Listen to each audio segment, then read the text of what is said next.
Hello students, welcome to इंडसेड। आज हम लोग स्टार्ट करने वाले हैं system of particles and rotational motion. सबसे पहले हम लोग सिस्टम ऑफ पार्टिकल्स की बात करेंगे, उसके बाद में हम रोटेशनल मोशन के कॉन्सेप्ट को समझेंगे। अभी जितने भी चैप्टर्स हमने पढ़े उन सब में हम लोग पॉइंट मास को कंसीडर करके चल रहे थे।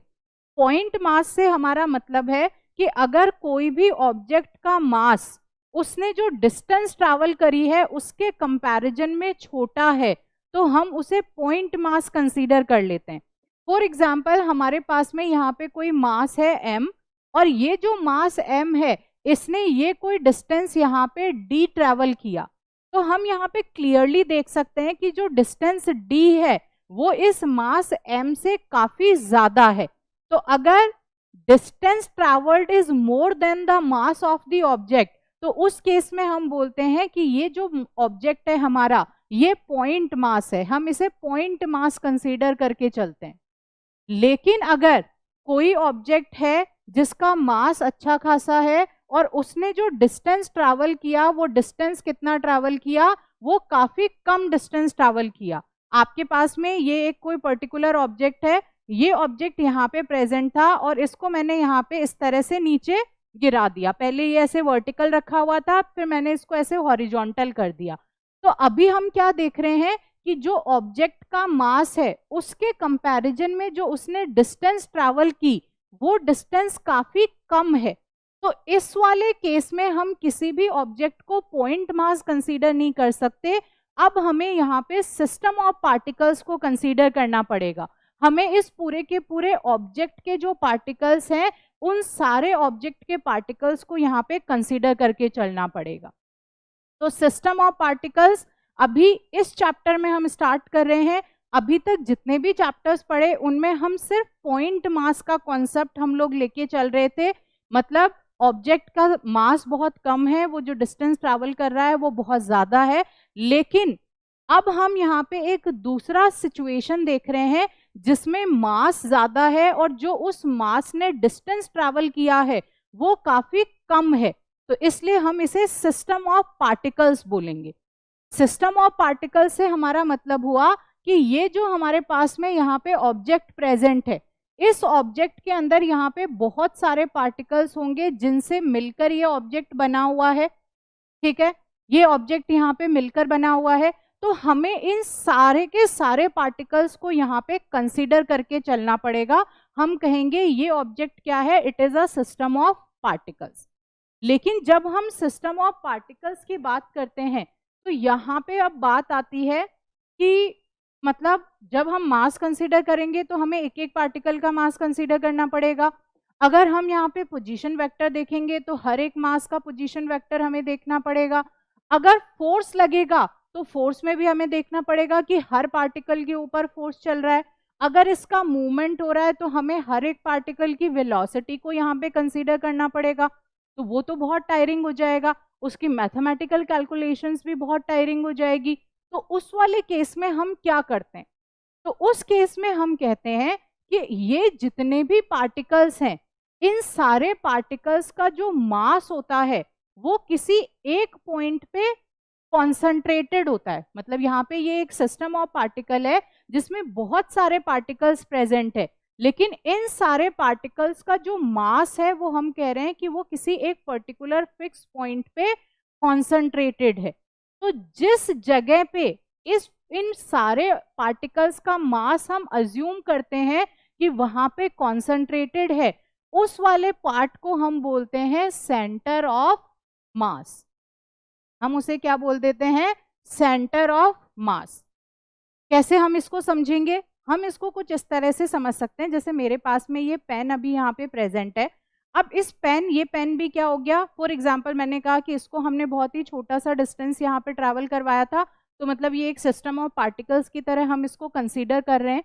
अब सिस्टम ऑफ पार्टिकल्स है, मतलब इसके अंदर बहुत सारे पार्टिकल्स यहाँ पे है। अब जो इसके ग्रेविटेशनल फोर्स लग रहा है वो ग्रेविटेशनल फोर्स सारे पार्टिकल्स के ऊपर लग रहा होगा। ग्रेविटी, जिस ग्रेविटी की अगर हम बात करें तो नीचे की तरफ में जो ग्रेविटी लग रही है F = mg फोर्स लग रहा है, वो इसके सारे पार्टिकल्स पे लग रहा है। लेकिन अगर मैं इसको बैलेंस करना चाहूं तो मैं क्या कर सकती हूँ, किसी एक पॉइंट पे इस वाले पेन को यहाँ पे बैलेंस कर सकती हूँ। तो जिस पॉइंट पे ये पेन मेरा बैलेंस हो जाता है, ये बीच वाले पॉइंट पे, उस वाले पॉइंट को हम यहाँ पे कह देते हैं सेंटर ऑफ मास। अब आप इसके लिए क्या कर सकते हैं, आप एक एक्टिविटी कर सकते हैं जिससे कि आपको सेंटर ऑफ मास का कॉन्सेप्ट क्लियर हो जाएगा। मेरे पास में ये बहुत ही छोटा सा पेन है, इससे भी हो सकता है, बट अगर आप एक बड़ा सा यहाँ पे रोड ले लेंगे तो वो बहुत इजी हो जाएगा सेंटर ऑफ मास को फाइंड आउट करना। हमने कहा हमारे पास में यहाँ पे एक स्टील की रोड है जो काफ़ी बड़ी सी है, आप इसको एक लकड़ी भी ले सकते हो, स्टील की रोड भी ले सकते हो, whatever you want you can take it. इसके अंदर ये बहुत सारे पार्टिकल्स हैं, इसलिए हम इसे सिस्टम ऑफ पार्टिकल्स कहते हैं। ये पार्टिकल्स फिक्स पोजीशन पे है, इस ऑब्जेक्ट का शेप एकदम फिक्स है, डेफिनेट शेप है, डेफिनेट साइज है, सारे पार्टिकल्स फिक्स पोजीशन पे है। ये कैसी है, ये एक रिजिड बॉडी है। अब यहाँ पे जो फोर्स लग रहा है वो हमने कहा यहाँ पे नीचे की तरफ इस तरह से कुछ यहाँ पे फोर्स लग रहा है जो हर एक पार्टिकल पे लग रहा होगा। लेकिन हम मान के चल रहे हैं कि ये जो अब हमने यहाँ पे एक लकड़ी ले रखी है या स्टील की रोड ले रखी है, इसका सारा का सारा मास एक पॉइंट पे हम मान रहे हैं कि वहां पे कॉन्सेंट्रेटेड है और जिसे हम सेंटर ऑफ मास नाम दे रहे हैं। तो वो सेंटर ऑफ मास हमें कहाँ पता चलेगा, अगर हम इस लकड़ी को लेते हैं और फिर उसको हम किसी एक पर्टिकुलर पॉइंट पे बैलेंस कर लेते हैं। जैसे ये हमने एक लकड़ी ली और उस लकड़ी को लेके हमने क्या किया, किसी एक पर्टिकुलर पॉइंट पे हमने उसको बैलेंस कर दिया। ये देखो, ये पेन को मैंने यहाँ पे बैलेंस कर रखा है, तो ये जो पॉइंट आया है मेरा यहाँ पे, this point is known as the centre of mass of this particular pen. ये यहाँ पे इस पर्टिकुलर पेन का सेंटर ऑफ मास आ गया। ग्रेविटी तो हर एक पॉइंट पे लग रही है, लेकिन किसी एक पॉइंट पे वो ग्रेविटी का जो फोर्स है वो बैलेंस हो गया, तो हम कहते हैं इस पेन का जो सेंटर ऑफ मास है वो कहाँ पे है, इस पर्टिकुलर पॉइंट पे हम मान सकते हैं कि वो पर्टिकुलर पॉइंट पे कॉन्सेंट्रेटेड है। तो यहाँ पे पर्टिकुलर पॉइंट पे मास कॉन्सेंट्रेटेड है, तो सारा का सारा फोर्स यहाँ पे बैलेंस हो जा रहा है, and this point is known as the centre of mass of this particular pen. ये चीज क्लियर अपनी सेंटर ऑफ मास वाली। जितनी भी इनकी डेफिनेशंस है वो अभी मैं आप लोगों को करवाऊंगी, अभी सिर्फ मैं कॉन्सेप्ट्स बता रही हूँ। इनकी डेफिनेशंस, इनके डेरिवेशंस, ये सारी चीजें अभी हम करेंगे, सिर्फ बेसिक इंट्रो अभी हम देख रहे हैं यहाँ पे। अब देखिए, सेंटर ऑफ मास में ऐसा भी हो सकता है कि अगर आपने कोई डेफिनेट प्रोपोर्शंस या फिक्स शेप एंड साइज जिसका सब जगह पे यूनिफॉर्मिटी है, अगर ऐसा कोई इंस्ट्रूमेंट नहीं लिया, आपने इस तरह का कोई पार्टिकल ले लिया जिसमें इधर की साइड में वेट ज्यादा है और इस वाली साइड में वेट कम है, तो मतलब एक तरफ से ये हैवी है और एक तरफ से ये कैसा है, इट इज लाइट। तो जिधर जो हैवियर पार्ट है, सेंटर ऑफ मास हमारा किधर की साइड में शिफ्ट हो जाता है, जो हैवी पार्ट है इस पर्टिकुलर ऑब्जेक्ट का, उधर सेंटर ऑफ मास शिफ्ट हो जाएगा। तो ये वाली चीज आप ध्यान रखेंगे जब ये एक्टिविटी को परफॉर्म करेंगे कि जिधर की साइड में मास ज्यादा होगा, जो हैवी वाला पॉइंट होगा, उधर सेंटर ऑफ मास थोड़ा सा क्या हो जाता है, वो उधर की साइड में शिफ्ट हो जाता है। तो सिस्टम ऑफ पार्टिकल्स को हम कुछ इसी तरह से लेके चलेंगे कि यहाँ पे बहुत सारे पार्टिकल्स हैं, मतलब ये जो बॉडी है वो अपनी मास से कम डिस्टेंस को ट्रैवल कर रही है। डिस्टेंस के कंपैरिजन में इसका मास छोटा नहीं है, वो कंपैरेटिव है, तो इसका मतलब सिस्टम ऑफ पार्टिकल्स है। अब सिस्टम ऑफ पार्टिकल्स है बट उनका मास एक ऐसे पॉइंट पे हम कंसीडर कर रहे हैं कि सारा का सारा मास वहीं कॉन्सेंट्रेटेड है और जितने भी एक्सटर्नल फोर्सेस लग रहे हैं वो भी किसी एक पर्टिकुलर पॉइंट पे ही लग रहे हैं। तो वो जो पॉइंट जहाँ पे सारा मास हम लोग मान के चल रहे हैं कि मास कॉन्सेंट्रेटेड है, that is known as the centre of mass. और ऐसे ही किसी एक पर्टिकुलर पॉइंट पे सारे फोर्सेस भी यहाँ पे लगेंगे। तो this is about the system of particles. तो इसी तरह से हम इसको कंसीडर करेंगे अभी हम। उसके बाद हमारे पास में आता है रोटेशनल मोशन।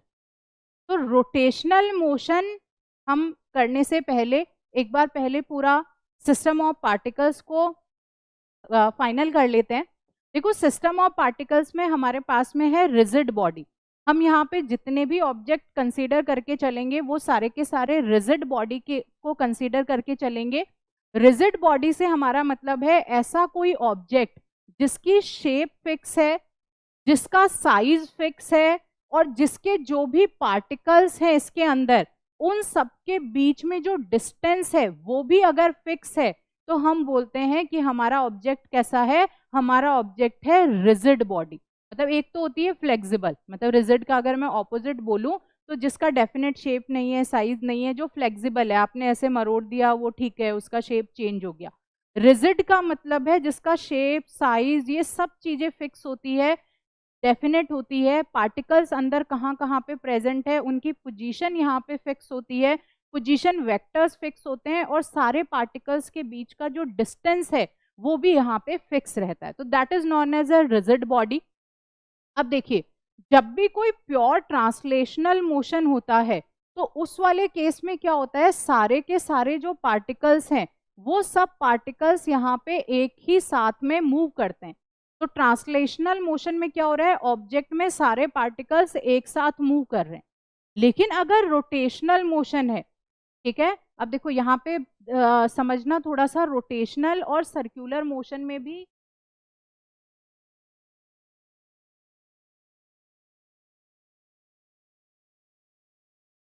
रोटेशनल मोशन और सर्कुलर मोशन में भी थोड़ा सा डिफरेंस होता है। सर्कुलर मोशन कैसा होता है हमारा, जैसे ये पेन है, ये ऐसे मूव कर रहा है, तो this is what, this is the circular motion. लेकिन रोटेशनल मोशन क्या है, now this is the axis and now it is moving like this. तो if it is moving according to its axis then हम कहते हैं इसका rotation है। तो it rotates about its axis, तो this will be known as the rotation. ऐसे ये रोटेशन है और ये जो है हमारा this is what, this is revolution, या फिर आप कह सकते हो this is the circular motion. तो रोटेशनल मोशन और सर्कुलर मोशन में भी डिफरेंस होता है, तो आप इन दोनों से कंफ्यूज नहीं होना। रोटेशन में मतलब ये एक एक्सिस के अलोंग यहाँ पे इस एक्सिस के साथ में रोटेट कर रहा है। अगर हम कहते हैं सर्कुलर मतलब ये कुछ इस तरह से। अब हो सकता है सर्कुलर मोशन में भी इसकी यहाँ पे कोई एक्सिस हो और इसके हिसाब से यहाँ पे इसका रोटेशन हो रहा हो, तो that can also be the case, but ये कुछ इस तरह से हम इसको समझ सकते हैं। ट्रांसलेशनल मोशन में क्या हो रहा है, सारे के सारे पार्टिकल्स एक साथ मूव कर रहे हैं। रोटेशनल मोशन में हम क्या देखते हैं, जैसे हमने कोई एक बॉल ली, अब इस बॉल को हम ऐसे रोटेट करवा रहे हैं, तो जब हम बॉल को किसी को ऐसे रोटेट करवाते हैं तो हम क्या देखते हैं, इसके यहाँ वाले जो पार्टिकल्स हैं वो थोड़ा सा पहले यहाँ तक आने में इनको पहले इस तरह से मोशन करेंगे, यहाँ वाला जो पार्टिकल है उसका कुछ और मोशन होगा, मतलब वो कब आएगा, ये पूरा ऐसे रोटेट होके यहाँ तक आएगा तब जाके उस पार्टिकल का यहाँ पे मूवमेंट होगा। तो इसका मतलब ट्रांसलेशनल मोशन में तो सारे पार्टिकल्स एक साथ मूव कर रहे हैं, लेकिन रोटेशनल मोशन में सारे पार्टिकल्स एक साथ मूव नहीं करके हो सकता है कि कुछ पार्टिकल, जैसे ये वाला, हमने जैसे इसको ऐसे रोटेट करवाना शुरू किया, ये पार्टिकल पहले मूव करना शुरू कर दिया, इधर जो पार्टिकल था वो थोड़ा बाद में मूव करना शुरू हुआ। तो this is how the particle movement takes place in rotational and translational motion.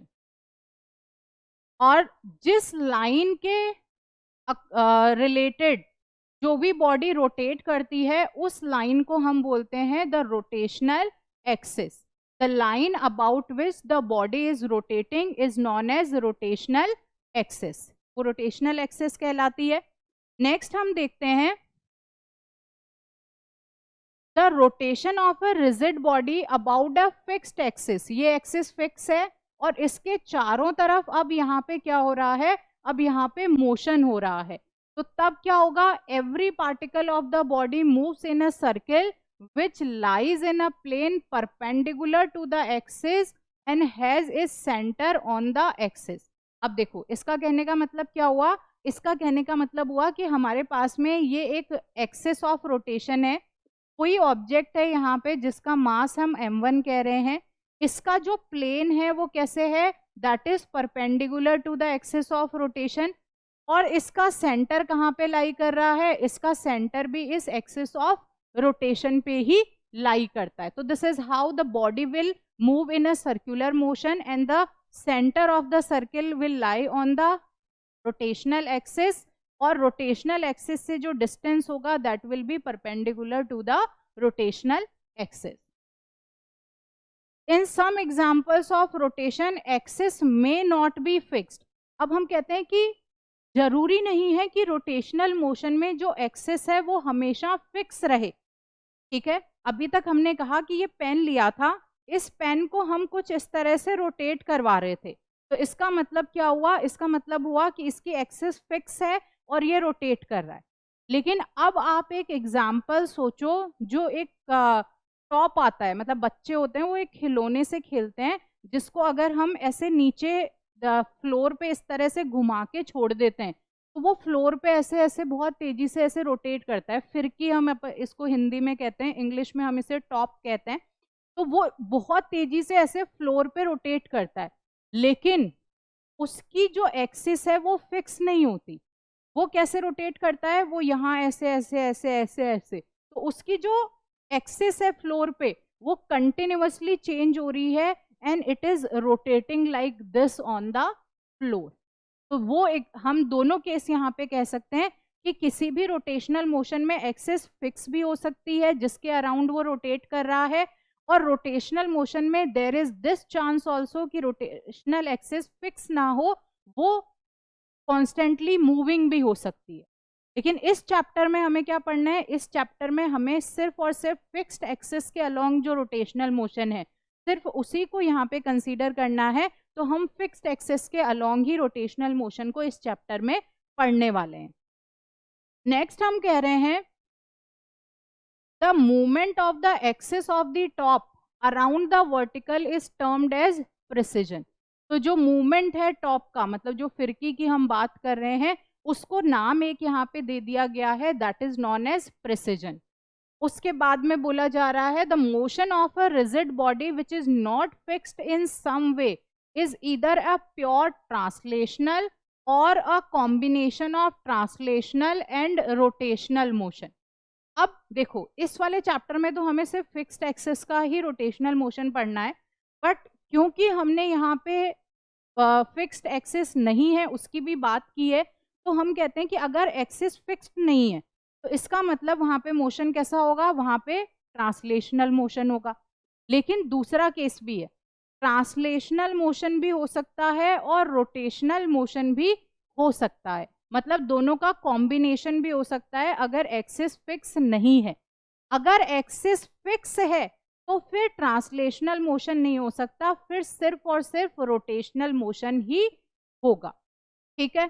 तो पार्शियल ट्रांसलेशनल मोशन भी हो सकता है, पार्शियल रोटेशनल मोशन भी यहाँ पे हो सकता है। चलो, अब हमारे पास में यहाँ पे सेंटर ऑफ मास का कॉन्सेप्ट है। देखो, सेंटर ऑफ मास को सबसे पहले हम डिफाइन करते हैं। डेफिनेशन कैसे दी जाएगी, ये वो पॉइंट है, ये किसी भी ऑब्जेक्ट का वो पॉइंट है which move such that all the mass is concentrated there and the all the external forces are applied there. मतलब किसी भी ऑब्जेक्ट का वो पॉइंट जहां पे हम कंसीडर करते हैं कि सारा का सारा फोर्स वहीं लग रहा है और सारा का सारा मास भी वहीं कॉन्सेंट्रेटेड है, तो उस पर्टिकुलर पॉइंट को यहाँ पे कहा जाता है सेंटर ऑफ मास। तो that is known as the centre of mass. Centre of mass की जो पोजीशन है वो किस पे डिपेंड करती है, वो डिपेंड करती है shape of the body and the distribution of the mass. हमने कहा था अगर एकदम यूनिफॉर्म बॉडी है, सिमेट्रिकल बॉडी है, तो उसका जो सेंटर ऑफ मास है वो geometrical centre of the body के साथ में ही लाई करता है।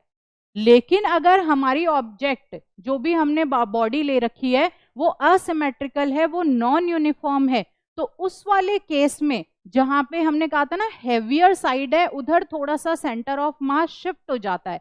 तो इसलिए अगर असिमेट्रिकल है तो सेंटर ऑफ मास जरूरी नहीं है ज्योमेट्रिकल सेंटर के साथ में कोइंसाइड करेगा, वो इधर उधर हो सकता है। लेकिन अगर सिमेट्रिकल बॉडी है, यूनिफॉर्म बॉडी है, तो उस केस में सेंटर ऑफ मास हमेशा ज्योमेट्रिकल जो सेंटर है उसी के साथ में कोइंसाइड करता है। डन। आगे हम कहते हैं सिमेट्रिकल बॉडी, जहाँ पे मास डिस्ट्रीब्यूशन होमोजीनियस या यूनिफॉर्म होता है, वहाँ पे सेंटर ऑफ मास कोइंसाइड करता है ज्योमेट्रिकल सेंटर के साथ में। सेंटर ऑफ मास जरूरी नहीं है कि हमेशा बॉडी के अंदर ही हो, ये बॉडी के बाहर भी हो सकता है, अंदर भी हो सकता है। कोई अगर हम सर्कुलर डिस्क लेते हैं तो उसमें centre of mass inside the body होगा, लेकिन अगर हमने कोई सर्कुलर रिंग ले रखी है तो सर्कुलर रिंग में ये आउटसाइड द रिंग भी हो सकता है। तो ये सर्कुलर रिंग है हमारे पास में, और हो सकता है इसका जो सेंटर ऑफ मास है वो यहाँ लाई करता है, तो ये आउटसाइड द रिंग हो गया। अगर हमने कोई यहाँ पे सर्कुलर डिस्क ले रखा है तो this is the circular disc, और इसका सेंटर यहाँ बीच में कहीं लाई करेगा, तो it is inside the body. तो it can lie outside the body also, it can lie inside the body also. जरूरी नहीं है ज्योमेट्रिकल सेंटर के साथ में कोइंसाइड करे। होमोजीनियस मास का डिस्ट्रीब्यूशन है, अगर सिमेट्रिकल शेप है, यूनिफॉर्म शेप है, तो ज्योमेट्रिकल सेंटर के साथ में सेंटर ऑफ मास कोइंसाइड कर सकता है, अदरवाइज वो जहाँ पे हेवियर साइड होता है उस साइड में शिफ्ट हो जाता है। अगर हम सेंटर ऑफ मास को फाइंड आउट करना चाहते हैं तो अब उसके लिए हमें क्या करना पड़ेगा, we should have a formula किसी भी ऑब्जेक्ट का सेंटर ऑफ मास निकालने के लिए। तो वो फॉर्मूला हमें कहाँ से मिलेगा, अगर हम यहाँ पे कोई भी दो ऑब्जेक्ट कंसीडर करते हैं, मास m1 है, मास m2 है, इनका पोजीशन वेक्टर, एक का r1 है, इसका पोजीशन वेक्टर r2 है। हम दो यहाँ पे लेके चल रहे हैं, हम यहाँ पे n नंबर ऑफ पार्टिकल्स भी ले सकते हैं, m1 m2 m3 m4 m5, हम उनका position vector r1 r2 r3 r5 इस तरह से ले सकते हैं। अगर हमारे पास में इतने सारे पार्टिकल्स हैं, इन सब का मास हमें पता है, इन सब का पोजीशन वेक्टर हमें पता है, तो सेंटर ऑफ मास निकालने के लिए हमारे पास में ये फॉर्मूला है। Here the r vector is what, it is the position vector of centre of mass. तो उसके लिए फॉर्मूला क्या हो जाएगा, m1 r1 plus m2 r2 plus m3 r3 plus m4 r4, ऐसे चलता जाएगा, divide by m1 plus m2 plus m3 plus m4 and so on. अगर सिर्फ दो पोजीशंस, दो हमने पार्टिकल्स यहाँ पे ले रखे हैं, जैसे कि हमने यहाँ m1 लिया, ये एक मोशन मास हमने यहाँ पे m2 लिया, तो पोजीशन वेक्टर r1 और r2। अगर सिर्फ टू पार्टिकल सिस्टम है तो हमारा सेंटर ऑफ मास कितना हो जाएगा, the position vector for the centre of mass will be m1 r1 plus m2 r2 divided by m1 plus m2। हमारी एनसीईआरटी की बुक में सिर्फ टू पार्टिकल सिस्टम के लिए सेंटर ऑफ मास बताया गया है, तो इसलिए हमने यहाँ पे इस वाले फॉर्मूले को लिखा है। तो सेंटर ऑफ मास निकालने के लिए पोजीशन वेक्टर हमें पता चल गया, सेंटर ऑफ मास की डेफिनेशन हमने यहाँ पे बता दी। तो डेफिनेशन हो गई कैसे ये वेरी करता है, यूनिफॉर्म शेप्स के लिए ज्योमेट्रिकल सेंटर के साथ में लाई करता है, नॉन यूनिफॉर्म शेप्स के लिए ये डिफरेंट हो सकता है, ये इनसाइड द बॉडी भी हो सकता है, ये आउटसाइड द बॉडी भी हो सकता है। ये वो पॉइंट है जहाँ पे सारा का सारा मास कॉन्सेंट्रेटेड है और सारे के सारे फोर्सेस जहाँ पे अप्लाई हो रहे हैं, that point is known as centre of mass. Formula क्या हो जाएगा, the position vector of centre of mass will be equal to m1 r1 plus m2 r2 and so on divided by m1 plus m2 plus m3 and so on. आगे देखिए, now there comes the motion of centre of mass. ठीक है, अब ऐसा तो है नहीं कि अगर कोई ऑब्जेक्ट है, कोई हमारा सिस्टम ऑफ पार्टिकल है, अगर वो मूव करेगा तो उसका सेंटर ऑफ मास भी मूव करेगा, तो अब उसकी भी कुछ वेलोसिटी होगी, तो वो वेलोसिटी कितनी होगी, सेंटर ऑफ मास की हमने क्या लिया था, पोजीशन वेक्टर m1 r1 ये लिया था। अब अगर वेलोसिटी लेंगे तो m1 v1 plus m2 v2 plus m3 v3, तो इस तरह से वेलोसिटी निकल जाएगी। फिर पोजीशन वेक्टर में क्या किया हमने, पोजीशन वेक्टर अगर निकालना था तो हमने लिखा था m1 r1 plus m2 r2 divided by m1 plus m2। अगर मुझे वेलोसिटी निकालनी है पोजीशन वेक्टर ये सेंटर ऑफ मास की, तो वेलोसिटी के लिए क्या हो जाएगा, r1 की जगह v1 लिख दो, r2 की जगह v2 लिख दो, और नीचे हमारा वही m1 plus m2 plus m3 रह जाएगा। तो this is how we can find out the velocity of the centre of mass. ये हमारे पास में फॉर्मूला हो जाएगा। ठीक है, कोई सिस्टम ऑफ पार्टिकल्स है जिसके अंदर बहुत सारे मासेस हैं m1 m2 m3 और उनकी वेलोसिटी है v1 v2 v3, तो जो सेंटर ऑफ मास की वेलोसिटी होगी वो कितनी हो जाएगी, that will be equal to summation of mi vi divided by summation of m। अगर वेलोसिटी है तो मतलब चेंज इन वेलोसिटी अगर होगा तो एक्सलरेशन भी होगा। तीनों फॉर्मूले एक जैसे से हैं। पोजीशन वेक्टर के लिए m1 r1 plus m2 r2 divide by m1 plus m2 किया था। Velocity of the centre of mass के लिए m1 v1 plus m2 v2 upon m1 plus m2 किया था। सिमिलरली अगर हमें एक्सलरेशन पता करना है सेंटर ऑफ मास का, तो उस केस में भी हम क्या कर सकते हैं, we can simply write the formula जैसा हम पहले लिखते आए हैं, m1 a1 plus m2 a2 divide by m1 plus m2। बहुत बेसिक सा डिफरेंस है, आई होप आप लोगों को क्लियर हो गया होगा। ठीक है, अब अगर हम फोर्स की बात करते हैं तो फोर्स कितना लगेगा, F is equals to ma। F is equals to ma से हमारा मतलब है the centre of mass of particles moves as if all the mass of the system was concentrated at the centre of mass and all the external forces were applied at that point. Done है इतना? ठीक है, एक बार वापस से revise करवाऊंगी पूरे centre of मास को, तो होपफुली और अच्छे से क्लियर हो जाएगा आप लोगों के लिए ये। चलो एक बार रिवाइज करवा देती हूँ सेंटर ऑफ मास को। सबसे पहले सेंटर ऑफ मास की डेफिनेशन। सेंटर ऑफ मास की डेफिनेशन कहती है अगर कोई भी सिस्टम ऑफ पार्टिकल्स हैं तो उसमें बहुत सारे पार्टिकल्स होंगे, उन सबका मास भी डिफरेंट डिफरेंट होगा, सबका अपना एक पोजीशन वेक्टर होगा। तो सेंटर ऑफ मास वो पॉइंट होता है उस पर्टिकुलर रिजिड बॉडी का जहाँ पे हम मानते हैं कि सारा का सारा मास कॉन्सेंट्रेटेड है और जितने भी एक्सटर्नल फोर्सेस लग रहे हैं वो उसी पॉइंट पे लग रहे हैं, तो वो पॉइंट हमारा हो जाता है सेंटर ऑफ मास। हमने एक ये पेन वाला एग्जाम्पल लेके देखा था कि एक पॉइंट ऐसा होता है हर एक ऑब्जेक्ट में जहाँ पे फोर्सेस बैलेंस होते हैं, इसका मतलब सेंटर ऑफ मास हम आराम से फाइंड आउट कर सकते हैं। तो सेंटर ऑफ मास की डेफिनेशन हो गई। डेफिनेशन के बाद हम कहते हैं कि अगर यूनिफॉर्म बॉडीज हैं, अगर सिमेट्रिकल बॉडी है, होमोजीनियस स्ट्रक्चर है, तो उस केस में जो ज्योमेट्रिकल सेंटर होता है वही सेंटर ऑफ मास भी होता है। लेकिन अगर असिमेट्रिकल बॉडीज है, मास का डिस्ट्रीब्यूशन यूनिफॉर्म नहीं है, तो उस वाले केस में जहाँ पे जिस साइड में मास ज़्यादा होता है सेंटर ऑफ मास उस साइड में शिफ्ट हो जाता है। ये बात हम ध्यान रखेंगे। तीसरी बात हम यहाँ पे कहते हैं कि अब ये जो सेंटर ऑफ मास है इसको फाइंड आउट कैसे करेंगे, उसका पोजीशन कैसे पता करेंगे कि आखिर है कहाँ पे ये सेंटर ऑफ मास की पोजीशन कहाँ पे है। तो सेंटर ऑफ मास की पोजीशन पता करने के लिए हमें पता होना चाहिए कि उसका पोजीशन वेक्टर कहाँ पे है। तो पोजीशन वेक्टर को फाइंड आउट करने के लिए हमारे पास में फॉर्मूला है m1। हम 2 पार्टिकल सिस्टम लेके चल रहे हैं बेटा, यहाँ पे हम बाकी के पार्टिकल को कंसिडर नहीं कर रहे हैं। अगर इससे ज़्यादा पार्टिकल होंगे तो आगे इसके साथ में प्लस प्लस होते जाएंगे, m1 r1 plus m2 r2 plus m3 r3 plus m4 r4, नीचे m1 plus m2 plus m3 plus m4, ऐसे होता जाएगा।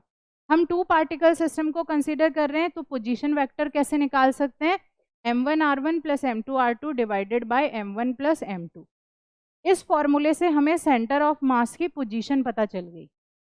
लेकिन अगर ऑब्जेक्ट हमारा मूविंग है, अगर मूविंग ऑब्जेक्ट होगा तो सारे पार्टिकल्स का कुछ ना कुछ वेलोसिटी भी होगा, तो अब सेंटर ऑफ मास की वेलोसिटी क्या होगी।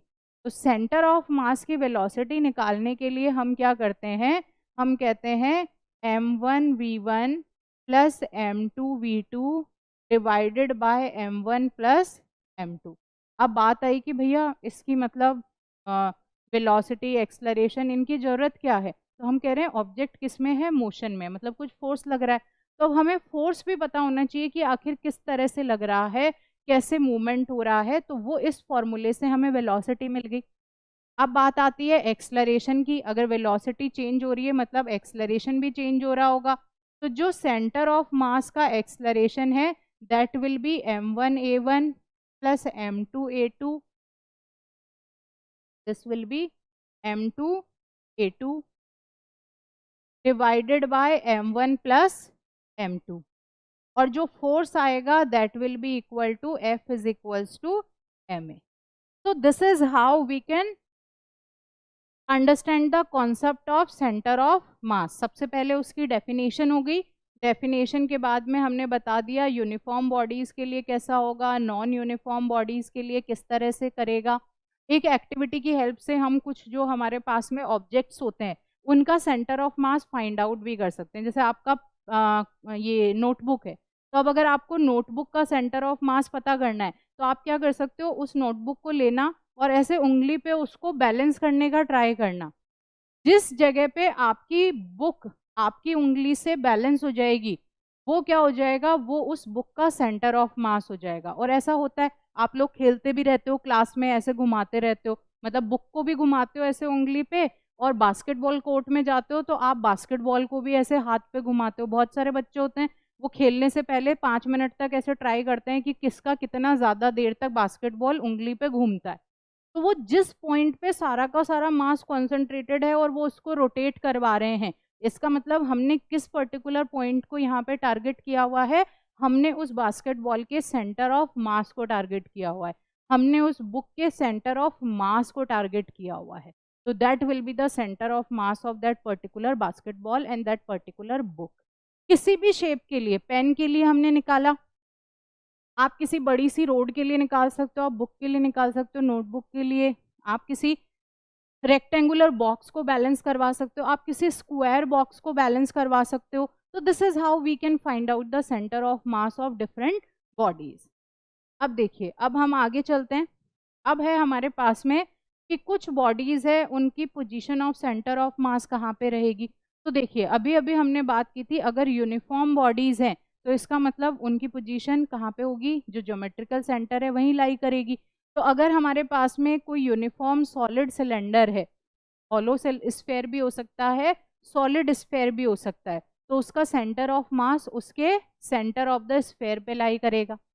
If there is a uniform circular ring या फिर सर्कुलर डिस्क है तो उसका भी सेंटर ऑफ मास सेंटर में ही, जो ज्योमेट्रिकल सेंटर है वहीं पे लाई करेगा. यूनिफॉर्म रोड के लिए सेंटर ऑफ द रोड पे लाई करेगा. अगर स्क्वायर है, रेक्टेंगल है या पैरेललोग्राम है, तो इस वाले केस में क्या होगा, जैसे हमारे पास में रेक्टेंगल है, इनके डायगोनल्स को आपको क्रॉस करवाना है. जिस पॉइंट पे ये डायगोनल्स क्रॉस करेंगे वहां पे सेंटर ऑफ मास लाई करेगा. अगर हमने कोई स्क्वायर ले रखा है तो हम उसके भी डायगोनल्स को यहाँ पे क्रॉस करवाएंगे. जिस जगह पे डायगोनल्स इंटरसेक्ट करेंगे एक दूसरे से, that point will be the centre of mass of that particular square, rectangle और पैरेललोग्राम. अगर हमारे पास में कोई ट्राइंगल है तो ट्राइंगल वाले केस में भी क्या करना पड़ेगा हम लोगों को, यहाँ पे ट्राइंगल वाले केस में भी हमें इसकी मीडियंस को इंटरसेक्ट करवाना होगा. तो जहाँ पे मीडियंस इंटरसेक्ट करेगी that particular point will be the centre of mass. Rectangular block है या फिर क्यूबिकल ब्लॉक है तो अगेन क्यूब में भी बहुत सारे डायगोनल्स होंगे, तो उनका जो पॉइंट ऑफ इंटरसेक्शन होगा वहाँ सेंटर ऑफ मास है. रेक्टेंगल है तो उसमें भी जहाँ पे पॉइंट ऑफ इंटरसेक्शन है. सॉलिड सिलेंडर है तो middle point of the axis पे लाई करेगा. सॉलिड कोन या पिरामिड है, कुछ इस तरह से अगर शेप है, दिस इज द कोन या फिर आप कहो पिरामिड, तो इसका कहाँ पे लाई करेगा, on the axis of the cone. ये एक्सिस है कोन की, और उसका कौन सा पॉइंट वर्टेक्स से कितनी डिस्टेंस पे होगा, 3h/4, जहाँ पे h क्या है, हाइट ऑफ द कोन. तो जो 3/4 वाला जो पार्ट है इस हाइट का, वहां पे सेंटर ऑफ मास लाई करेगा when we are talking about the conical sphere या फिर किसी पिरामिड, कॉन या पिरामिड की अगर हम बात कर रहे हैं. चलो, तो सेंटर ऑफ मास का कॉन्सेप्ट आई होप आप लोगों को क्लियर होगा. सेंटर ऑफ मास हम लोग कंप्लीट कर चुके हैं. अब हम बात करते हैं linear momentum of system of particles. तो लीनियर मोमेंटम हम प्रीवियस क्लास में भी पढ़ चुके हैं. लीनियर मोमेंटम हमारा क्या है, लीनियर मोमेंटम में हम कहते हैं सबसे पहले तो कि मोमेंटम क्या होता है. तो हम कहते हैं जो भी क्वांटिटी ऑफ मोशन है किसी भी मूविंग ऑब्जेक्ट में, उसे हम उसका मोमेंटम कह देते हैं. अगर वो किसी एक स्ट्रेट लाइन में मूव कर रहा है तो इसका मतलब वो क्या है, that is linear momentum. Formula हमने क्या दिया था लीनियर मोमेंटम के लिए, P is equals to mv। फॉर्मूले से भी हम लीनियर मोमेंटम को डिफाइन करते हैं, mass the product of mass and velocity is known as linear momentum. ये हमारे पास में यहाँ पे लीनियर मोमेंटम है, किसके लिए था ये, this was for the point mass, क्योंकि अभी तक हमने पॉइंट मास की बात की है, लेकिन इस चैप्टर से we are talking about the system of particles. तो अब सिस्टम ऑफ पार्टिकल है, इसका मतलब यहाँ पे कोई एक हमारे पास में बॉडी है जिसमें बहुत सारे मासेस प्रेजेंट है, और इन सारे मासेस जो हैं इनका कुछ वेलोसिटी भी होगा, कुछ मास भी होगा, कुछ इस तरह से रहेगा। तो अब हम कहेंगे जो टोटल मोमेंटम होगा वो किसके बराबर होगा, वो जो इंडिविजुअल हमारे पार्टिकल्स हैं उनके मोमेंटम के सम के बराबर होगा। फॉर एग्जाम्पल अगर 3 पार्टिकल सिस्टम हम लेते हैं तो टोटल मोमेंटम किसके बराबर आ जाएगा, it will be equal to m1v1, जो कि किसका मोमेंटम है, पार्टिकल 1 का, ये पार्टिकल 2 का मोमेंटम, ये पार्टिकल 3 का मोमेंटम। ठीक है, तो total momentum will be the sum of the individual momentums of the particle, इसके बराबर आएगा हमारा लीनियर मोमेंटम। अब हमें ये भी पता है कि जो मोमेंटम है वो कंजर्व्ड होता है, वो law of conservation of momentum को फॉलो करता है, तो यहाँ पे भी सेम बात अप्लाई होगी, यहाँ पे भी जो मोमेंटम है वो क्या करेगा, वो law of conservation of momentum को फॉलो करेगा। ठीक है, तो ये इतनी बात हमने कर ली, इसको हम लैंग्वेज में कैसे लिखेंगे, for the system of particle n particles, हम n नंबर ऑफ पार्टिकल्स ले रहे हैं किसी भी ऑब्जेक्ट के, the linear momentum of the system is defined to be the vector sum of all individual particles. सारे इंडिविजुअल पार्टिकल्स के momentum को अगर हम लोग ऐड कर देते हैं तो उस पर्टिकुलर सिस्टम ऑफ पार्टिकल्स का मोमेंटम हमें मिल जाता है। इसको अगर हम टोटल मास हमने कैपिटल M ले रखा है, टोटल वेलोसिटी v ली है, p is equals to mv, तो ये किसके बराबर हो जाएगी, this will be equal to m1v1 plus m2v2 plus m3v3 and so on. चलो नेक्स्ट है, if the sum of the external forces acting on the system of particle is zero, तो उस केस में जो लीनियर मोमेंटम होगा वो कैसा होगा, दैट विल बी कांस्टेंट। तो अगर कोई फोर्सेज वहां पे अप्लाई नहीं है तो इसका मतलब लीनियर मोमेंटम कैसा है, दैट इज कांस्टेंट, और इसी को हम कहते हैं law of conservation of linear momentum. So if the external forces are zero, net external force, if we say the net external force is zero, then the linear momentum is constant, and this is known as the law of conservation of linear momentum. Total force यहाँ पे zero हो गया, जब total force zero होगा तो उस case में क्या हो गया, वेलोसिटी ऑफ सेंटर ऑफ मास भी कांस्टेंट हो गई, तो इसका मतलब जो पार्टिकल है वो कैसे मूव करेगा, वो एक स्ट्रेट लाइन में मूव करेगा। एक एग्जाम्पल हमने यहाँ लिया है, हमने कहा रेडॉन नाम का एक पार्टिकल होता है, एक एटम होता है, अगर ये रेडॉन नाम का एक एटम अगर ये स्प्लिट होता है तो स्प्लिट होने पे ये हीलियम और आरएन में डिवाइड हो जाता है। ठीक है, तो जब ये इन दो डिफरेंट एटम्स में यहाँ पे स्प्लिट हो रहा है तो उस केस में जो इसका सेंटर ऑफ मास है वो कैसे होगा, वो जिस पर्टिकुलर एक्सिस पे पहले ये मूव कर रहा था जिस लाइन में, उसी लाइन में मोशन करेगा, उसी के अलोंग इसका सेंटर ऑफ मास की वेलोसिटी रहेगी। भाई वो एटम था एक, वो स्प्लिट होके उसने दो एटम बनाए, अब जब दो एटम बनाए स्प्लिट होके तो जो सेंटर ऑफ मास की वेलोसिटी है वो अभी भी उस लाइन ऑफ एक्सिस के पैरेलली चलेगी, उसी लाइन ऑफ एक्सिस पे रहेगी। ये वेलोसिटी जब मूविंग है हमारा सेंटर ऑफ मास, लेकिन अगर सेंटर ऑफ मास रेस्ट पे है तो उस केस में क्या होगा, ये दोनों एटम्स कुछ इस तरह से मूव यहाँ पे करेंगे, ये दोनों इस तरह से वाइब्रेट करेंगे ऑपोजिट डायरेक्शंस में। चलो, तो conservation of linear momentum, conservation of linear momentum में सबसे पहले तो लीनियर मोमेंटम क्या होता है वो हमें पता होना चाहिए। तो लीनियर मोमेंटम होता है P is equals to mv, ये एक सिंगल पार्टिकल के लिए है, अगर बहुत सारे n नंबर ऑफ पार्टिकल्स हैं तो उनका सबका अपना अपना लीनियर मोमेंटम होगा, जो टोटल लीनियर मोमेंटम आएगा किसी भी सिस्टम का वो उन सब के सम के बराबर आ जाता है। अगर एक्सटर्नल नेट फोर्स 0 है तो उस केस में हमारा जो मोमेंटम है वो कांस्टेंट आता है, और इसी को हम law of conservation of linear momentum कहते हैं। और इस वाले केस में जो हमारा सेंटर ऑफ मास है उसकी वेलोसिटी कैसी हो जाएगी, उसी लाइन में रहेगी जिस लाइन में वो पहले मूव कर रहा था। Then there comes the vector product. हमने प्रीवियस जो हमारा एक चैप्टर था उस चैप्टर में हम लोगों ने बात की थी स्केलर प्रोडक्ट की, स्केलर या फिर हम उसे कहते थे डॉट प्रोडक्ट। आज हम बात कर रहे हैं वेक्टर प्रोडक्ट, या फिर हम उसको दूसरा नाम देते हैं क्रॉस प्रोडक्ट।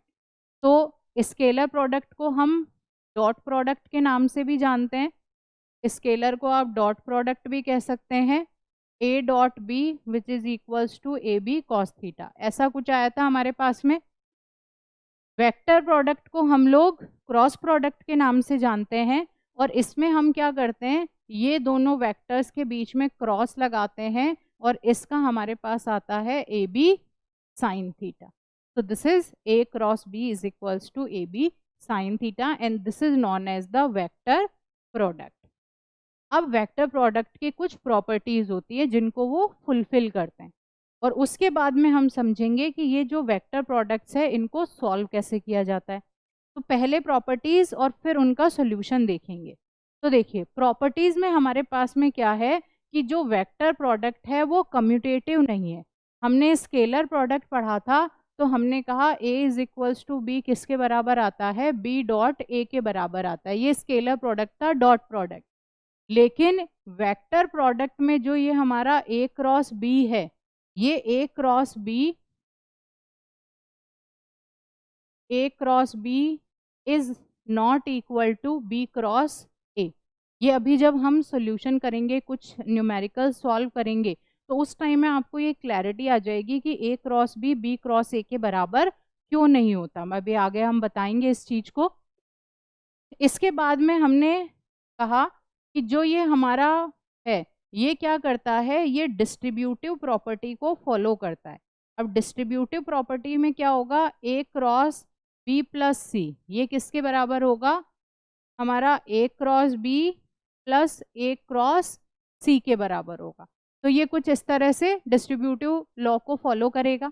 इसके अलावा हम कहते हैं कि अगर मैं माइनस ए वेक्टर को माइनस बी वेक्टर के साथ में यहाँ पे क्रॉस प्रोडक्ट करवाऊं, ठीक है, तो ये मेरे को क्या दे देगा, ये वापस मुझे पॉजिटिव का ए क्रॉस बी ही दे देगा। और इसको लैंग्वेज में हम कहते हैं reflection of vectors is not possible. ठीक है, तो हमारे पास में आ गया इट इज नॉट कॉम्यूटेटिव। अगर ए क्रॉस बी करेंगे तो वो किसके बराबर आएगा, वो माइनस बी क्रॉस ए के बराबर आएगा। तो मतलब दोनों वेक्टर्स कैसे हो जाएंगे, they are in the opposite direction. तो उनका साइन चेंज हो जाएगा, डायरेक्शन बदल जाएगा, ए क्रॉस बी हमारा बी क्रॉस ए के बराबर हो जाएगा। रिफ्लेक्शन में ये अपना साइन चेंज नहीं करते। रिफ्लेक्शन का मतलब है ए को अगर मैं माइनस ए लिख दूं, बी को माइनस बी लिख दूं, तो ए क्रॉस बी हमारा हमेशा ए क्रॉस बी ही आएगा। ये minus A cross into minus B cross नहीं आएगा। It does not change the sign under reflection. ये डिस्ट्रीब्यूटिव प्रॉपर्टी को फॉलो करता है। A cross B plus C जो है हमारा, वो A cross B plus A cross C के बराबर होगा। इसके अलावा अगर कोई दो सिमिलर वेक्टर्स का आपस में हम वेक्टर प्रोडक्ट लेते हैं या क्रॉस प्रोडक्ट लेते हैं, तो वो हमें जीरो प्रोडक्ट दे देता है, वो हमें नल प्रोडक्ट दे देता है। तो इसका मतलब हुआ I cross I will be equal to zero, J cross J, K cross के, ये भी किसके बराबर हो जाएंगे, ये भी जीरो के बराबर होंगे। आई क्रॉस जे हमारा के बराबर, जे के आई के बराबर, के आई जे के बराबर। अब इसमें देखो ध्यान रखना, इसमें आपको कैसे जानना है, इसमें आपको बिल्कुल सीधा सीधा जानना है। सीधा सीधा कैसे, आई जे के ये तीन होते हैं, तो आप पहले क्या करो, आई क्रॉस जे, तो वो के बराबर आ गया, आई क्रॉस जे हो गया। अब जे क्रॉस के करो, जे क्रॉस के, तो वो किसके बराबर आ जाएगा, वो आई के बराबर। अब क्या बच गया, के इंटू आई, तो अब आप के क्रॉस आई करो, तो ये आपका आ जाएगा जे के बराबर। अगर आप ऐसे सीधा सीधा चले, आई इंटू जे, जे इंटू के इंटू आई, तो ये आपके पास पॉजिटिव में उसका जो तीसरा वाला है यूनिट वेक्टर वो दे देगा। लेकिन अगर हमने इनको उल्टा कर दिया, उल्टा मतलब आई इंटू जे की जगह मैंने जे इंटू आई कर दिया यहाँ पे, तो ये माइनस के देगा। अगर इसको मैंने के इंटू जे कर दिया तो it will give me minus I. इसे भी मैं उल्टा कर देती हूँ, I cross K, it will give me minus J cap. तो ये यहाँ पे साइन जो है वो चेंज हो जाता है जैसे ही आप क्या कर रहे हो, आई इंटू जे को जे इंटू आई कर दे रहे हो। तो इस वाली चीज का ध्यान रखना, जब भी कोई न्यूमेरिकल सॉल्व करोगे तो आपको ये बिल्कुल अच्छे से ध्यान रखना है, आई इंटू जे होगा तो क्या आएगा के, लेकिन जे इंटू आई होगा तो माइनस के हो जाएगा। चलो नेक्स्ट है कि अब इसको सॉल्व कैसे करते हैं। तो देखो, ये मैथ्स में हम एक मैट्रिक्स सिस्टम सीखते हैं जिसमें ए क्रॉस बी जो वेक्टर प्रोडक्ट है उसको कैसे लिखा जाता है, आई जे के। ठीक है, इसको मैं कुछ इस तरह से दो एग्जाम्पल ले लेती हूँ, 1x, एक सेकेंड, हम दो एग्जाम्पल लेते हैं यहाँ पे। मैंने कहा हमारे पास में ए वेक्टर है which is equals to x plus 2y plus 3z। इस तरह से हमारे पास ए वेक्टर है। हमारे पास में बी वेक्टर जो है that is 2x plus y plus 3z। ये कुछ इस तरह से। अब आपसे बोला कि अब आप क्या करो, आप ए क्रॉस बी बताओ। तो ए क्रॉस बी कैसे होगा, ए क्रॉस बी वेक्टर, इसको हम सॉल्व करेंगे।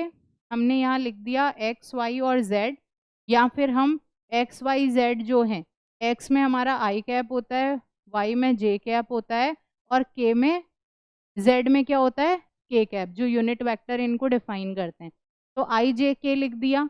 अब यहाँ पे देखो, आई में यहाँ पे 1 है तो इसको 1 लिखा, यहाँ पे जे कैप, वाई में कितना है 2, जेड में 3, यहाँ पे 2, यहाँ पे 1, यहाँ पे 3। ये कुछ इस तरह से हमने लिख लिया। अब इसको सॉल्व कैसे करेंगे, तो अब इसको सॉल्व करने के लिए थोड़ा सा मैथ्स यूज़ करना पड़ेगा। वो मैथ्स किस तरह से यूज़ करेंगे, सबसे पहले आप आई लिखो। आई लिखने के बाद जब हम इसे कंसीडर कर रहे हैं तो उस वाले केस में हम क्या करते हैं, इन दोनों को आपस में क्रॉस प्रोडक्ट कर देते हैं। ठीक है, तो जब ये कर रहे हैं आई तो हम कहेंगे 2 इंटू 3 माइनस 3 इंटू 1। अब जब j की वैल्यू आ रही है तो j वाले टाइम में आप लिख दो माइनस j। ठीक है, आप क्या लिखोगे, you will write minus j। अब जब j होगा यहाँ पे तो अब क्या होगा, ये 1 इंटू 3 एंड 3 इंटू 2 आएगा, तो इसको लिख दोगे 1 इंटू 3 माइनस 3 इंटू 2। अब आप लिखो प्लस के, जब प्लस के करेंगे तो 1 इंटू 1 2 इंटू 2, 1 इंटू 1 2 इंटू 2। एक बार देखते हैं कितना आया। आई आपके पास आया 6 माइनस 3 माइनस जे 3 माइनस 6 प्लस के 1 माइनस 4।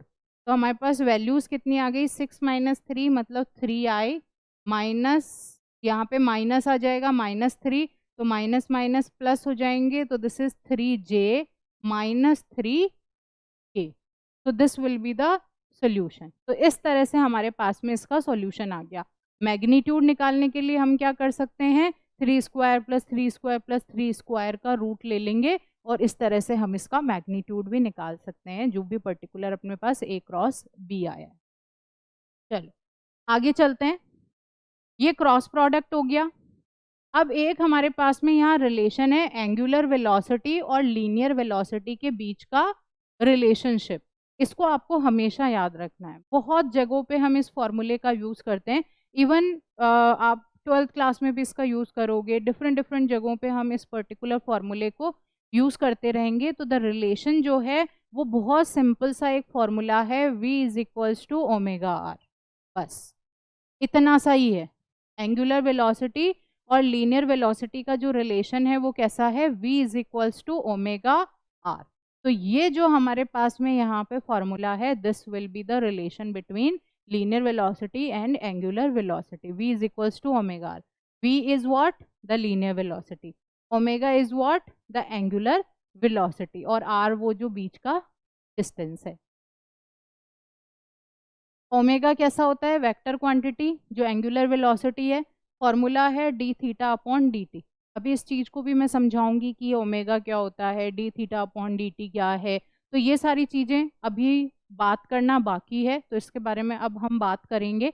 बाकी रिलेशन क्या है, v is equals to omega R, ये इंपॉर्टेंट होता है थोड़ा सा, फॉर्मूला जो बार बार काम आता है, इसलिए आप इसको ध्यान रखेंगे। अब हम एक बार इन चीज़ों को समझ लेते हैं। पहले मैं यहाँ पे लीनियर मोशन की जो चीज़ें हैं उनको लिख लेती हूँ, और उनको लिखने के बाद में हम यहाँ पे जो भी एंगुलर हमारा मोशन होगा, एंगुलर जो भी आपका रोटेशनल मोशन होगा, उसमें किस तरह से ये चीज़ें चेंज होती है उसको हम समझेंगे। Here we are having the rotational motion. अब देखो, लीनियर मोशन में हमने पढ़ा था क्या? हमने पढ़ा था डिस्टेंस एंड डिस्प्लेसमेंट। तो अगर कोई ऑब्जेक्ट यहाँ पे ए पॉइंट पे है, वो किसी ए पॉइंट से बी पॉइंट पे जा रहा है, तो इन दोनों के बीच में कुछ डिस्टेंस है, कुछ डिस्प्लेसमेंट है, जिसे हम एस से रिप्रेजेंट करते हैं।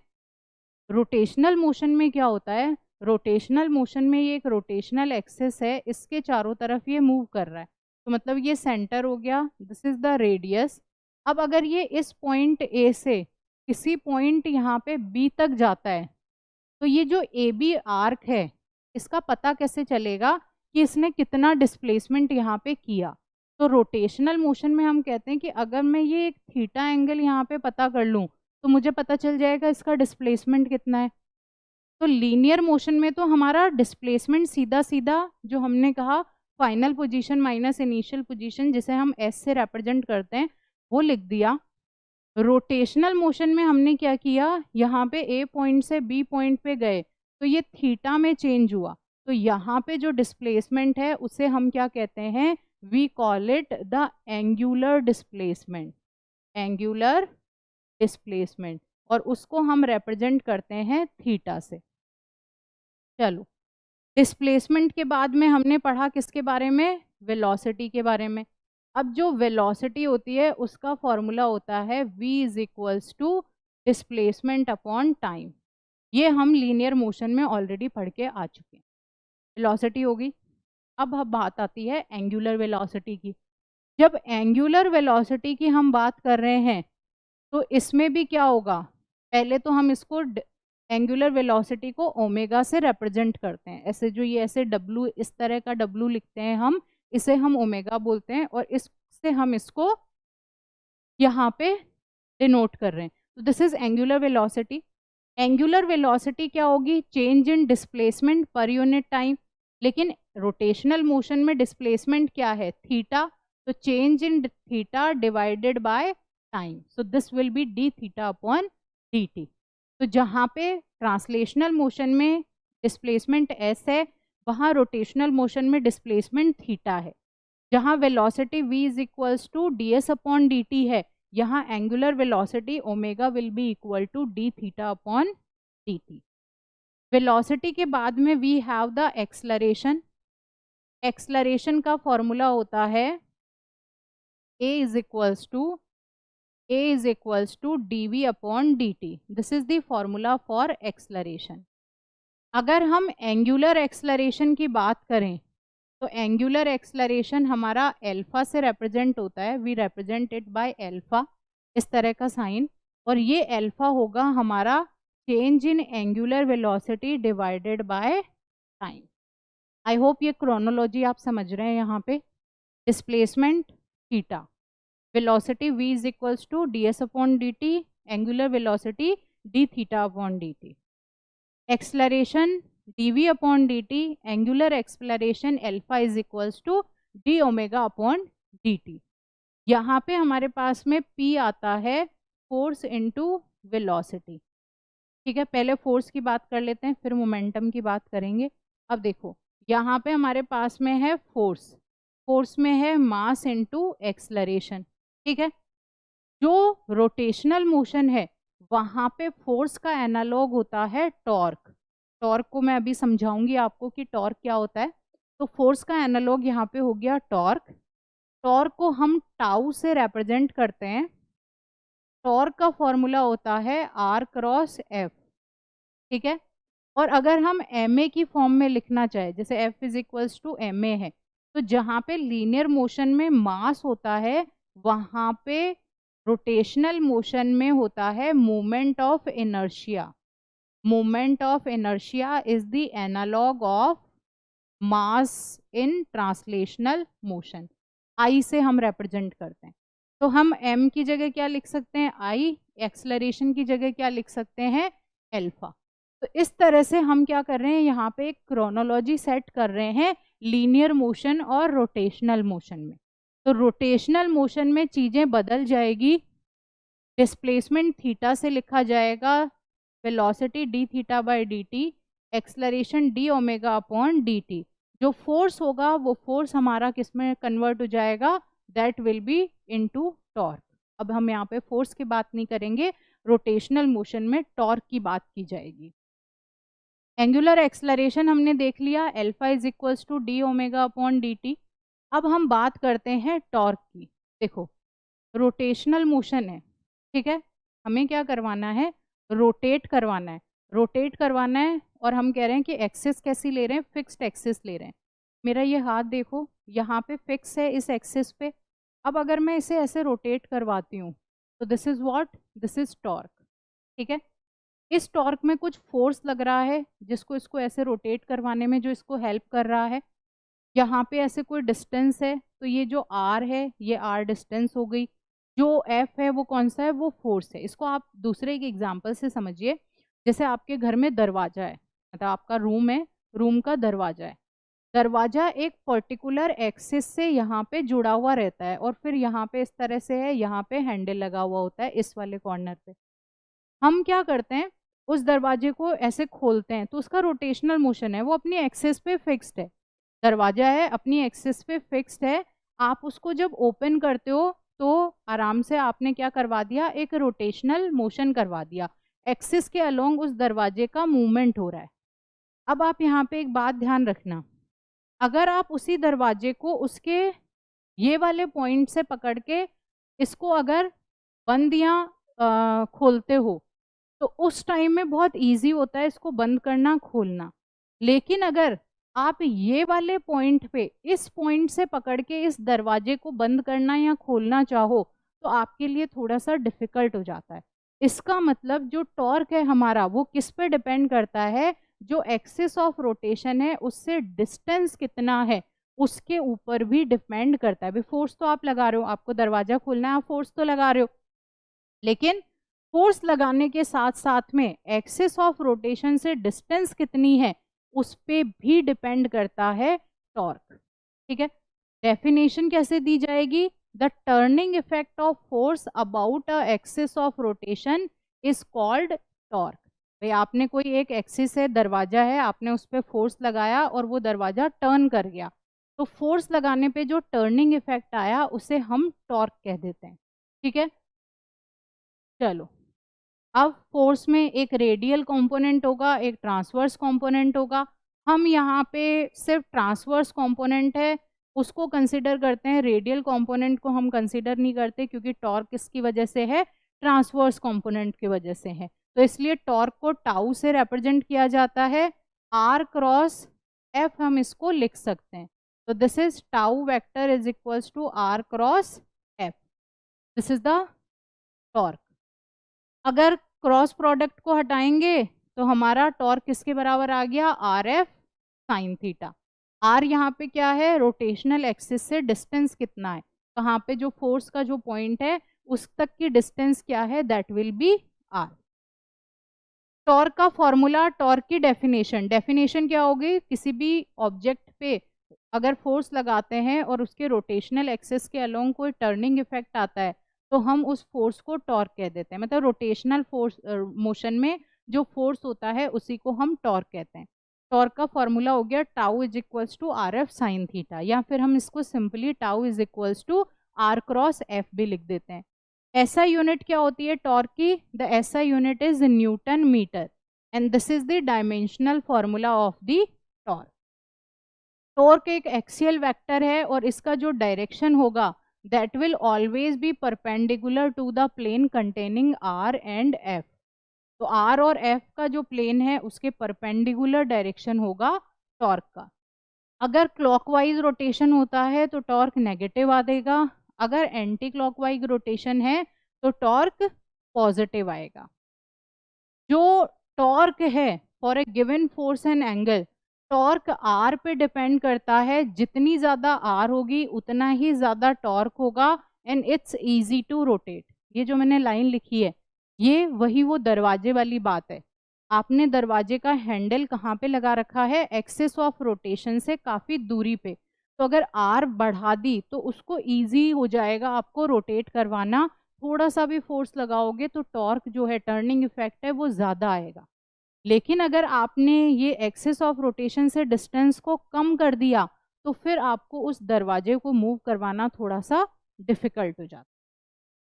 दोनों के बीच में अगर हम देखते हैं तो ट्रांसलेटरी मोशन में होता है F is equals to M A, तो रोटेशनल मोशन में हो जाएगा tau is equals to I alpha. I क्या है, आई है मोमेंट ऑफ इनर्शिया, जो रोटेशनल मोशन में मास का एनालॉग होता है। अभी मोमेंट ऑफ इनर्शिया के बारे में भी हम बात करेंगे, अभी हम यहाँ पे दोनों की एनालॉजी देख रहे हैं। वर्क डन होता है force into displacement. Rotational motion में क्योंकि फोर्स की जगह टॉर्क का यूज़ करते हैं, डिस्प्लेसमेंट की जगह डी थीटा का यूज़ करते हैं, तो हमने सिंपली वर्क डन को लिख दिया tau dot D theta. Momentum है फोर्स इनटू वेलोसिटी, मोमेंटम क्या हो जाएगा, torque into angular velocity. Force है dp अपॉन dt, तो टॉर्क क्या हो जाएगा, dl अपॉन dt। p क्या है, लीनियर मोमेंटम, l है एंगुलर मोमेंटम। जैसे ट्रांसलेटरी मोशन में लीनियर मोमेंटम होता है, वैसे रोटेशनल मोशन में एंगुलर मोमेंटम है। तो सेकंड लॉ ऑफ मोशन में हम कहते हैं फोर्स है dp अपॉन dt, तो रोटेशनल मोशन का सेकंड लॉ ऑफ मोशन क्या हो जाएगा, tau is equals to dl upon dt, change in angular momentum per unit time. Torque के बाद में यहाँ पे हमारे पास में एक दूसरा फोर्स है that is known as couple. Couple को हम कैसे समझेंगे, आपके पास में एक कोई डब्बा है, उसके ऊपर ढक्कन लगा हुआ है, आप अचार का डब्बा मान लो, अचार के डब्बे को खोलना है। जब अचार के डब्बे को खोलना है आपको, तो आप क्या करते हो, उसको ऐसे पकड़ते हो और ऐसे ट्राई करते हो कि वो आप उसको खोले। तो जब आप उसको ऐसे खोल रहे हो तो हम क्या देख रहे हैं, एक फोर्स आपका इधर लग रहा है और दूसरा फोर्स उसके ऑपोजिट में, ये इधर और ये वाला इधर। तो इक्वल एंड ऑपोजिट डायरेक्शन में जब ये फोर्स लग रहे हैं सेम ही रोटेशन में, तो एक्सिस ऑफ रोटेशन में, तो हम उसे बोलते हैं कपल। जैसे अगर आप पानी की बोतल ली, पकड़ा आपने, उसका ढक्कन खोला, तो जब ढक्कन खोला तो वहाँ पे भी क्या है, वहाँ पे भी कपल लग रहा है। तो कपल क्या हो गया, it is the combination of two equal and oppositely forces acting along the same line. एक ही लाइन ऑफ एक्सिस में दोनों अगर ऑपोजिट डायरेक्शन में फोर्स लग रहे हैं तो हम उसे कपल फोर्स कह देते हैं। डन। ये हमारा आर क्रॉस एफ के बराबर ही होगा यहाँ पे भी। कपल में दोनों फोर्सेस एक्सटर्नली अप्लाई होते हैं। जो टॉर्क होता है उसमें एक एक्सटर्नल फोर्स होता है और दूसरा कैसा होता है, रिएक्शन फोर्स होता है। लीनियर मोमेंटम है ट्रांसलेटरी मोशन की टर्म। अब बात आती है एंगुलर मोमेंटम की। तो देखो एंगुलर मोमेंटम को डिफाइन कैसे करेंगे, the angular momentum of a body about a given axis is the product of its linear momentum and perpendicular distance line of action of linear momentum vector from the axis of rotation. Simple शब्दों में आप कहो, linear momentum को आपने किसके साथ में multiply कर दिया, आर साइन थीटा, जो डिस्टेंस थी उसके साथ में, तो हमारा L किसके बराबर आ जाता है, mv/r साइन थीटा। अब mv/r साइन थीटा क्यों लिखते हैं हम इसको, mv/r साइन थीटा, क्योंकि हमने कहा it is equal to linear momentum into the perpendicular distance. जो परपेंडिकुलर डिस्टेंस है, परपेंडिकुलर डिस्टेंस किसके बराबर है, r साइन थीटा के बराबर है। लीनियर मोमेंटम हमारा क्या होता है, p, और p किसके बराबर है, mv के। तो mv तो ये हो गया और r साइन थीटा हमारा परपेंडिकुलर डिस्टेंस हो गई। तो इसलिए एंगुलर मोमेंटम आ गया linear momentum into perpendicular distance, जिसे हम r क्रॉस p भी कह सकते हैं। या फिर m को बाहर ले लो, r क्रॉस v ले लो, या फिर simply l is equals to M V R भी लिख सकते। तो एंगुलर मोमेंटम का फॉर्मूला क्या होगा, l is equals to M V R. M V R में linear momentum into perpendicular distance, ये आप ध्यान रखोगे, ठीक है। जैसे हमने टॉर्क लिया था, टॉर्क में हमने क्या लिया, फोर्स इनटू परपेंडिकुलर डिस्टेंस लिया। टॉर्क क्या था, फोर्स इनटू परपेंडिकुलर डिस्टेंस, और टॉर्क किसका एनालॉग है, फोर्स का एनालॉग है। सिमिलरली एंगुलर मोमेंटम किसका एनालॉग होगा, लीनियर मोमेंटम का। तो ये क्या हो जाएगा, angular momentum will be equal to linear momentum into perpendicular distance. Same काम आ रहा है दोनों में, दोबारा बताती हूँ फिर से समझिएगा। हमने कहा टॉर्क, टॉर्क क्या है, the analogue of force in rotational motion, ये होता है फोर्स इनटू परपेंडिकुलर डिस्टेंस के बराबर, आर क्रॉस एफ हम जिसे कह रहे हैं, टॉ इज इक्वल्स टू। अब हमने कहा angular momentum, angular momentum rotational motion में है, इसका एनालॉग है linear momentum into perpendicular distance. Linear momentum p is equals to M V के बराबर, परपेंडिकुलर डिस्टेंस r के बराबर। तो एंगुलर मोमेंटम l हमारा हो जाएगा v क्रॉस r के बराबर, एम वी आर। तो आप इस तरह से linear momentum, angular momentum, torque, force, इन सबको आपस में रिलेट करके याद रख सकते हैं। तो दिस इज एंगुलर मोमेंटम। अब देखो, अगर law of conservation of linear momentum है तो मतलब law of conservation of angular momentum भी होगा। तो कहने का मतलब अगर नेट एक्सटर्नल टॉर्क अगर जीरो है, लीनियर मोमेंटम में हम कहते थे अगर नेट एक्सटर्नल फोर्स जीरो है तो लीनियर मोमेंटम कांस्टेंट होता है। हम कहेंगे अगर यहाँ पे रोटेशनल मोशन में कहेंगे अगर नेट एक्सटर्नल टॉर्क जीरो है तो एंगुलर मोमेंटम कैसा हो जाएगा, इट विल बी कांस्टेंट। फिर हमने ट्रांसलेशनल मोशन में इम्पल्स भी पढ़ा था। इम्पल्स क्या था, अगर छोटे से टाइम के लिए बहुत ज़्यादा फोर्स लगता है तो हम उसे इम्पल्स कहते हैं, और वो चेंज इन लीनियर मोमेंटम के बराबर होती है। तो सेम टू सेम एनालॉजी हमें यहाँ पे रोटेशनल मोशन में भी मिलेगी। अभी देखते हैं हम आगे। ऐसा यूनिट क्या हो जाएगी एंगुलर मोमेंटम की, जूल सेकेंड। अगर एंगल जो है वो 0 और 180 डिग्री होगा तो लीनियर मोमेंटम 0 आएगा, लेकिन इफ थीटा इज 90 डिग्री तो L is equals to M V R आता है, and that is the maximum value of angular momentum. Circular motion में क्या हो जाएगा, सर्कुलर मोशन में हमारा जो L है हम कहते थे P is equals to M V, ये बोलते हैं हम। मास का एनालॉग रोटेशनल मोशन में मोमेंट ऑफ इनर्शिया होता है, वेलोसिटी का एनालॉग होता है एंगुलर ये रोटेशनल वेलोसिटी। तो यहाँ पे L is equals to I omega हो जाएगा। दोनों को आप इजीली रिलेट कर सकते हो। तो this is how we find it out. अब आगे चलते हैं हम। L is equals to I omega है, अगर dl अपॉन dt करें तो I d omega upon dt हो जाएगा। dl अपॉन dt किसके बराबर हो गया, I into alpha. D omega upon dt किसके बराबर है, एंगुलर एक्सलरेशन, तो ये I एल्फा के बराबर होगी। अब ये I एल्फा के बराबर हो गया। अब देखना यहाँ पे हमने क्या लिखा, dl अपॉन dt ये किसके बराबर आ गया, I इंटू एल्फा के बराबर, ठीक है। ये I इंटू एल्फा के बराबर आ गया, और जो टॉर्क होता है वो भी तो I इंटू एल्फा के बराबर ही होता है भाई, टॉर्क भी I इंटू एल्फा। अब आप कहोगे टॉर्क I इंटू एल्फा के बराबर कैसे होता है, आप देखो फोर्स इज इक्वल्स टू होता है ma, फोर्स का एनालॉग टॉर्क, ठीक है। मास का analogue moment of inertia, acceleration का एनालॉग क्या हो गया, एंगुलर एक्सलरेशन। तो इसलिए I एल्फा को क्या मैं टॉर्क लिख सकती हूँ, तो हम लिख देंगे इसको dl upon dt is equals to torque.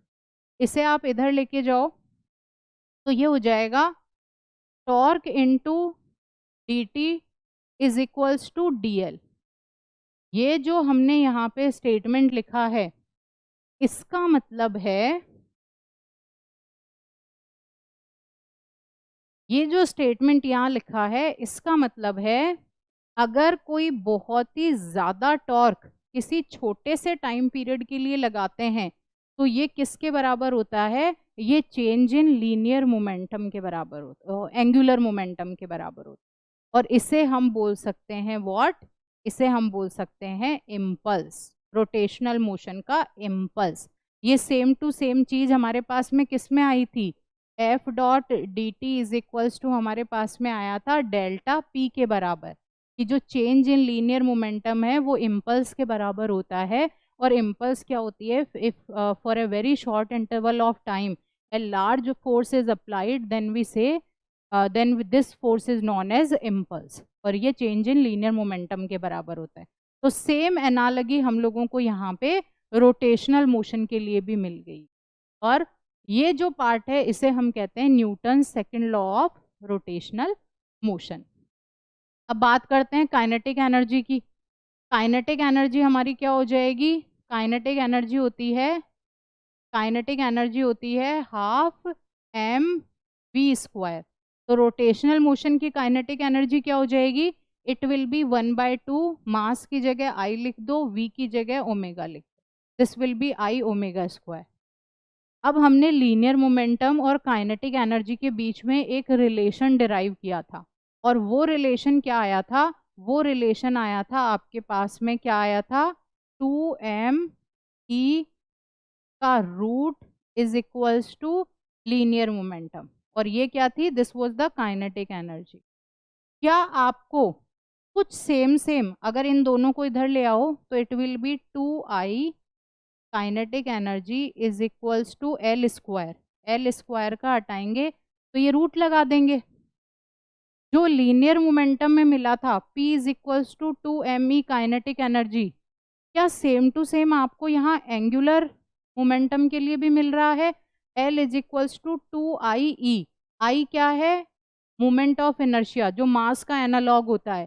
Kinetic energy यहाँ पे rotational kinetic energy, same to same ही आ रही है सारी चीजें। तो मतलब जो लॉज हमारे ट्रांसलेशनल मोशन के लिए लगते हैं, सेम टू सेम सारे के सारे लॉ हमारे एंगुलर मोशन में भी, रोटेशनल मोशन में भी अप्लाई होते हैं, यहाँ पे भी एग्जिस्ट करते हैं। और इन दोनों में कंप्लीट एनालॉजी आप लोगों को यहाँ पे दिखाई देती है। चलो, एंगुलर मोमेंटम का कंजर्वेशन क्या हो जाएगा, या टोटल एंगुलर मोमेंटम क्या हो जाएगा for a system of particles. एक पार्टिकल का एंगुलर मोमेंटम L1 है, दूसरे का L2 है, तीसरे का L3 है। तो for a system of particles जो टोटल एंगुलर मोमेंटम होगा वो इन सब का सम हो जाएगा। तो the total angular momentum for a system of particle is equal to the vector sum of individual angular momentum of particle. Done. Angular impulse, इसकी बात अभी अभी हमने करी थी। अगर एक बहुत ज्यादा टॉर्क किसी बॉडी पे लग रहा है for a very small time, then we say that it is angular impulse, हम इसे एंगुलर इम्पल्स कहते हैं। फॉर्मूला क्या हो जाएगा एंगुलर इम्पल्स का, टाउ डॉट डेल्टा टी, और ये इसके बराबर होता है, ये अभी अभी हमने प्रूव कर दिया है। तो एंगुलर इम्पल्स हमारा चेंज इन एंगुलर मोमेंटम के बराबर होगा if it has same unit dimension and direction as angular momentum. Law of conservation of angular momentum क्या कहेगा, अगर रिजल्टेंट टॉर्क, जो नेट टॉर्क है किसी भी सिस्टम ऑफ पार्टिकल्स पे, अगर वो जीरो है तो उस पर्टिकुलर सिस्टम ऑफ पार्टिकल्स का जो लीनियर एंगुलर मोमेंटम है दैट इज ऑलवेज कांस्टेंट। हम यही कहते हैं, as if the resultant torque acting on a body is zero, then the total angular momentum of the system remains constant. Torque को zero करेंगे तो delta L upon delta T किसके बराबर आ जाएगा, जीरो के आ रहा है। इसका मतलब टोटल एंगुलर मोमेंटम क्या है, it is constant. If net external torque is zero then the angular momentum is constant, and this is known as the law of conservation of angular momentum. Initial angular momentum होगा that will be always equal to final angular momentum. Angular momentum conserved है, लेकिन rotational kinetic energy conserved नहीं होती है। Kinetic energy conserved नहीं होगी जो I1 if greater than I2, then जो काइनेटिक एनर्जी दूसरे वाले पार्टिकल की है वो ज़्यादा होगी पहले वाले पार्टिकल से। तो इसलिए हम कहेंगे रोटेशनल मोशन में काइनेटिक एनर्जी कंजर्व नहीं है, बट रोटेशनल मोशन में angular momentum is always conserve. As the moment of inertia decreases, the rotational kinetic energy increases. तो ये कुछ इस तरह का यहाँ पे कंसिडरेशन रहेगा. नेक्स्ट है हमारे पास में moment of inertia. Moment of inertia क्या है? It is a property of a body due to which it opposes any change in the state of rest और यूनिफॉर्म मोशन. देखो इनर्शिया हमने लॉ ऑफ मोशन में पढ़ा था. Inertia का मतलब यही होता है कि अगर कोई ऑब्जेक्ट रेस्ट में है तो रेस्ट में रहना चाहेगा, यूनिफॉर्म मोशन में है तो यूनिफॉर्म मोशन में रहना चाहेगा. अगर रोटेशनल मोशन में कोई ऑब्जेक्ट रेस्ट में है तो वो रेस्ट में ही रहना चाह रहा है, यूनिफॉर्म मोशन में है तो यूनिफॉर्म मोशन में रहना चाह रहा है, और इसी को हम कह देते हैं मोमेंट ऑफ इनर्शिया. तो मोमेंट ऑफ इनर्शिया की डेफिनेशन ये हो गई, और फॉर्मूला क्या है? I is equals to M R square.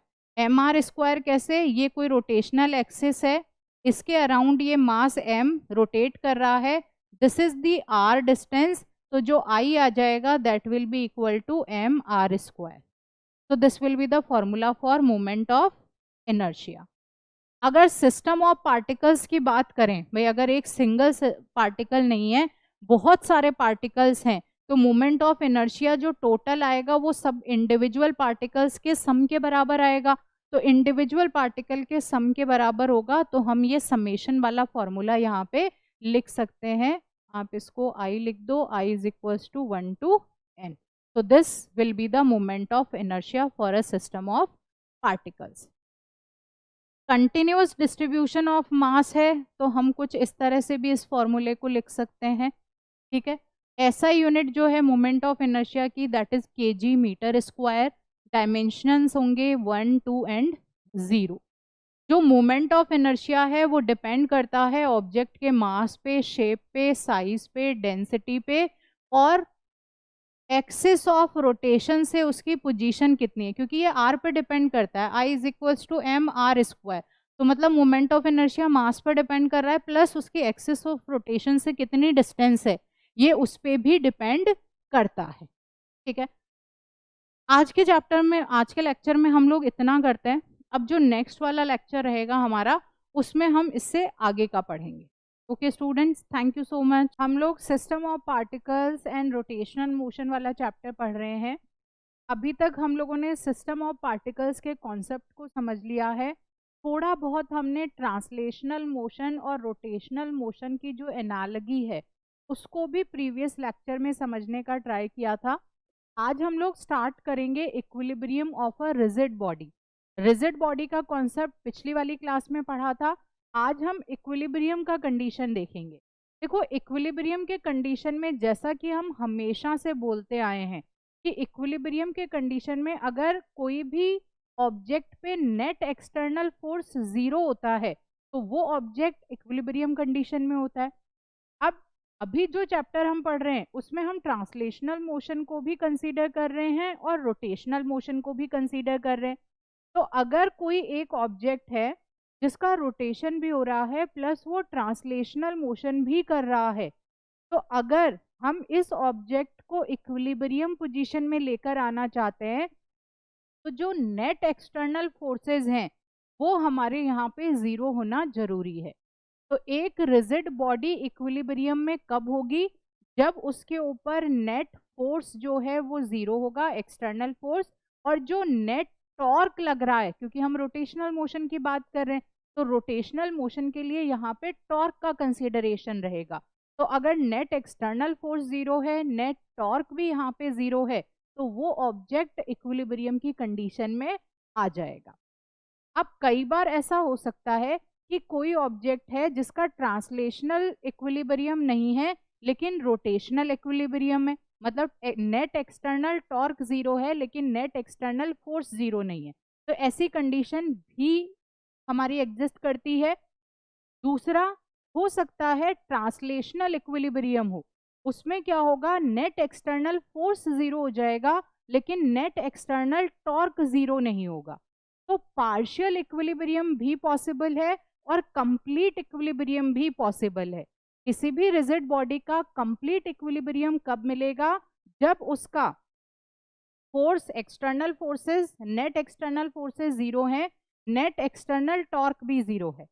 Partial equilibrium मिलता है जब किसी भी ऑब्जेक्ट में या तो नेट फोर्स जीरो है तो वो ट्रांसलेशनल इक्विलिब्रियम में नहीं है, रोटेशनल इक्विलिब्रियम में। अगर नेट टॉर्क जीरो है तो वो रोटेशनल इक्विलिब्रियम में है लेकिन ट्रांसलेशनल इक्विलिब्रियम में नहीं है। And this is the partial equilibrium. ठीक है, तो हम यहाँ पे डिफाइन करते हैं इसको। A body is said to be in equilibrium if net external force and torque acting on the body is zero. आप यहाँ पे नेट एक्सटर्नल फोर्स को जीरो कर रहे हैं और नेट टॉर्क को भी हम यहाँ पे जीरो लेके चल रहे हैं, ये फोर्स और ये जीरो। बॉडी पार्शियल इक्विलिब्रियम में कब होगी? अगर नेट एक्सटर्नल फोर्स जीरो है तो body will be in the translational equilibrium, और अगर ऑब्जेक्ट का टॉर्क जीरो है एक्सटर्नल तो उस केस में ये रोटेशनल इक्विलिब्रियम में रहेगी। नेक्स्ट टॉपिक है हमारे पास में प्रिंसिपल ऑफ मूवमेंट्स। देखो, प्रिंसिपल ऑफ मूवमेंट्स को पहले हम एक बार हमारे डेली लाइफ से कनेक्ट करते हैं, उसके बाद में इसके कॉन्सेप्ट को समझते हैं। हम सब ने देखा है कि घर में जो चम्मच होती है, चम्मच से जब हम किसी भी चीज को उठाते हैं तो जो उसकी आर्म लेंथ होती है, जैसे ये चम्मच है तो यहाँ से हमें किसी भी चीज को पिक करना है और उसकी यहाँ पे काफी बड़ी सी यहाँ पे एक आर्म बनी हुई होती है। अब ऐसा भी तो हो सकता है ना, यहाँ से हम किसी चीज को उठा रहे हैं तो यहाँ से इसके बिल्कुल पास से भी तो हम उसे उठा सकते हैं। लेकिन आप एक बार घर पे ट्राई करना, आपके पास में एक इतना बड़ा सा चम्मच है, उस बड़े से चम्मच से आप किसी चीज को उठाने का ट्राई करना और उस बड़े से चम्मच में आप यहाँ से लास्ट से नहीं पकड़ के उसको बिल्कुल यहाँ पास से पकड़ के उठाना। आपको वो काफी ज्यादा भारी लगेगा, आपको उठाने में परेशानी होगी। लेकिन अगर आपने इतनी बड़ी चम्मच ले रखी है और उस चम्मच को लास्ट वाले पॉइंट से, हैंडल से आपने पकड़ा और उसको पिक किया, तो उस वाले केस में क्या होगा? उस वाले केस में आप इजीली इस चीज को उठा पाएंगे। तो मतलब आपके जो एफर्ट्स है वो कम लग रहे हैं और आप ज्यादा लोड को यहाँ पे उठा सकते हैं। तो यहाँ पे ये जो एफर्ट्स की बात है, ये लंबाई क्यों बनी हुई है, ये सारी चीजें अभी आपको प्रिंसिपल ऑफ मूवमेंट से क्लियर हो जाएगी। दूसरा, हम लोगों ने बहुत बार पार्क में देखा है कि एक सीसॉ बना हुआ होता है। उस सीसॉ पे एक साइड में एक बच्चा बैठा है, एक साइड में एक बड़ा बैठा है। बच्चा भी क्या कर सकता है? उस बड़े वाले इंसान को ऊपर उठा सकता है और दोनों इस तरह से आपस में झूला झूल सकते हैं वहां पे। तो हम कह रहे हैं कि एक बच्चा कैसे इतने सारे बड़े से इंसान को ऊपर उठा सकता है? तो that can also be possible with the help of principal of movements. तो अभी इस कॉन्सेप्ट को हम समझते हैं कि ये क्या है। देखिए, प्रिंसिपल ऑफ मूवमेंट्स के कॉन्सेप्ट में हमने क्या लिया है? हमने एक लीवर ले रखा है, एक हमने कोई बड़ी सी यहाँ पे रोड ली है जिसे हम लिवर के नाम से जान रहे हैं। ये हमने लिवर लिया और इसको यहाँ पे किसी एक पर्टिकुलर पॉइंट पे हमने यहाँ पे फिक्स कर दिया, और ये जो इसका पर्टिकुलर ये पॉइंट है इसे हम बोलते हैं फल्क्रम। क्या बोलते हैं हम इसे? फल्क्रम। और इसे हम क्या बोल रहे हैं? We are calling it the lever. तो ये लीवर है और एक यहाँ पे ये फल्क्रम है। देखो, this is the fulcrum, this is fulcrum, और ये जो रोड है यहाँ पे इसे हम लिवर कह रहे हैं। अब जब ये किसी भी एक पॉइंट पे, हमारे पास में ये है पेन, हमने इस पेन को यहाँ पे किसी पॉइंट पे क्या कर रखा है? बैलेंस किया हुआ है। तो क्या होगा इसके अंदर? एक इधर की साइड से फोर्स लग रहा है ग्रेविटी की वजह से, इधर से भी एक फोर्स लग रहा है ग्रेविटी की वजह से। तो ये दो फोर्सेस यहाँ पे किधर की साइड लग रहे हैं? डाउनवर्ड डायरेक्शन में। तो F1 F2 डाउनवर्ड लग रहे हैं। एक यहाँ पे बैलेंसिंग पॉइंट पे यहाँ पे एक बैलेंसिंग रिएक्शन फोर्स लगेगा, जो कैसा लगेगा? जो अपवर्ड डायरेक्शन में लगेगा। अगर हम इस लिवर को बैलेंस करना चाहते हैं, इक्विलिब्रियम में रखना चाहते हैं, तो उस केस में अगर नीचे लगने वाले फोर्सेस और ऊपर लगने वाला फोर्स तीनों का सम अगर जीरो के बराबर होगा तो ये ट्रांसलेशनल इक्विलिब्रियम में आ जाएगा। तो अगर हमें इसे ट्रांसलेशनल इक्विलिब्रियम में रखना है तो हम कहेंगे F1 plus F2 minus R should be equal to zero. अब आप कहोगे इसे माइनस आर क्यों लिखा? माइनस, यहाँ पे जो नेगेटिव साइन है ये सिर्फ डायरेक्शन को रिप्रेजेंट कर रहा है। अगर F1 F2 का डाउनवर्ड फोर्स अगर हम पॉजिटिव ले रहे हैं तो हम आर का जो अपवर्ड फोर्स है उसे नेगेटिव लेंगे, और टोटल फोर्स हमारा किसके बराबर होना चाहिए, 0 के बराबर। अगर ये टोटल फोर्स 0 के बराबर हो जाएगा तो मतलब ये जो हमारा लिवर है ये ट्रांसलेशनल इक्विलिब्रियम में आ जाएगा। ठीक है, देखो, an ideal liver is a light road pivoted at a point along its length. तो एक किसी पॉइंट पे ये रुका हुआ है, इसको हम लिवर कह रहे हैं। द पॉइंट जहां पे हमने इसको बैलेंस किया हुआ है, that point is known as fulcrum. F1 और F2 दो पैरेलल फोर्स हैं जो लिवर के परपेंडिकुलर लग रहे हैं। देखो ये लिवर है इस तरह से, और जो फोर्सेस हैं वो किधर लग रहे हैं, इसके परपेंडिकुलर लग रहे हैं। यहाँ पे ये 90 डिग्री का एंगल बन रहा है। तो F1 F2 आपस में पैरेलल है, लेकिन लिवर के क्या है, दे आर परपेंडिकुलर। तो ऐसे परपेंडिकुलर फोर्स है। आर रिएक्शन फोर्स है जो फल्क्रम पे लग रहा है, और F1 F2 के ऑपोजिट डायरेक्शन में है। इतनी बात हम जान चुके हैं। अब अगर हमें ट्रांसलेशनल इक्विलिब्रियम चाहिए तो हम क्या कर सकते हैं। अब देखो, इसमें मैंने जो पहले लिया था उसमें मैंने क्या लिया था, मैंने F1 F2 को पॉजिटिव ले रखा था और जो रिएक्शन फोर्स है उसे नेगेटिव लिया था। अब जरूरी तो नहीं है ना कि मतलब हम हमेशा ऐसा ही लें, हम रिएक्शन को भी पॉजिटिव ले सकते हैं। F1 F2 उसके ऑपोजिट डायरेक्शन में है तो उनको नेगेटिव ले लेंगे। यहाँ पे प्लस माइनस क्या कर रहा है, सिर्फ और सिर्फ डायरेक्शन को रिप्रेजेंट कर रहा है। तो अगर हमने R पॉजिटिव लिया, F1 F2 नेगेटिव लिए, तो इसका मतलब F1 और F2 R फोर्स के ऑपोजिट डायरेक्शन में है। तो हम F1 F2 को भी पॉजिटिव ले सकते हैं, उस केस में R नेगेटिव रहेगा क्योंकि वो ऑपोजिट डायरेक्शन में। अगर आप R को पॉजिटिव ले रहे हो तो उस केस में you have to take F1 and F2 negative, क्योंकि वो उसके ऑपोजिट डायरेक्शन। तो this is the condition for translational equilibrium. अगर नीचे लगने वाले फोर्सेस, ऊपर लगने वाले रिएक्शन फोर्स, ये तीनों का सम अगर 0 हो जाता है, नेट एक्सटर्नल फोर्स 0 हो जाता है, तो हम कहते हैं कि ये ट्रांसलेशनल इक्विलिब्रियम में। अब कंप्लीट इक्विलिब्रियम के लिए रोटेशनल इक्विलिब्रियम का होना भी जरूरी है। रोटेशनल इक्विलिब्रियम मतलब जो नेट एक्सटर्नल टॉर्क है वो हमारा कैसा होना चाहिए, that should be equal to 0। तो नेट टॉर्क यहाँ पे 0 होना चाहिए। अब हम टॉर्क का फॉर्मूला पिछली क्लास में हमने पढ़ा था, हमने कहा था टॉर्क किसके बराबर होता है, R क्रॉस F के बराबर होता है। R क्या है, वो लेंथ है, और F क्या है, फोर्स है। तो अब देखो ऊपर एक बार हम वापस डायग्राम पे चलते हैं। ये हमारी लेंथ है and this is the force. ठीक है, ये हमारा फोर्स, ये इधर हमारे पास में लेंथ है, वी हैव द फोर्स। तो हम क्या करेंगे, अगर इस लेंथ को इस फोर्स के साथ में मल्टीप्लाई कर देते हैं तो हमें टॉर्क मिल जाएगा। और दोनों का टॉर्क अगर जोड़ के नेट एक्सटर्नल टॉर्क 0 आता है, तो इसका मतलब ये जो लिवर है वो ट्रांसलेशनल इक्विलिब्रियम में भी है और ये रोटेशनल इक्विलिब्रियम में भी है। रोटेशनल इक्विलिब्रियम के लिए हमने टॉर्क को किया तो हमने कहा d1 f1 minus d2 f2 is equals to 0। अब d यहाँ पे माइनस क्यों आया, क्योंकि देखो ये पॉइंट है हमारा, इधर हमारे पास में d1 है, दिस इज d2 है। तो अगेन डायरेक्शन हम चेंज कर रहे हैं, इसलिए हमने माइनस d2 f2 यहाँ पे किया हुआ है। F1 फोर्स को हम लोड कहते हैं, D1 वाली जो आर्म है उसे हम लोड आर्म कहते हैं। हमारा जो लिवर है उस लिवर पे हमने क्या देखा, इधर की साइड में F1 फोर्स लग रहा है और ये D1 आर्म है। तो ये जो F1 फोर्स है that is known as the load, और जो ये आर्म यहाँ पे है इसे हम कहते हैं D1 आर्म, ये लोड आर्म कहलाएगी। इधर जो हमारा F2 फोर्स है इसे हम एफर्ट फोर्स कहते हैं, और ये जो इसकी आर्म है D2 इसे हम एफर्ट आर्म कहते हैं। तो यहाँ पे दो टर्म्स हम यूज करें, one is load, another one is effort. Load वाली आर्म D1 और फोर्स कौन सा, F1।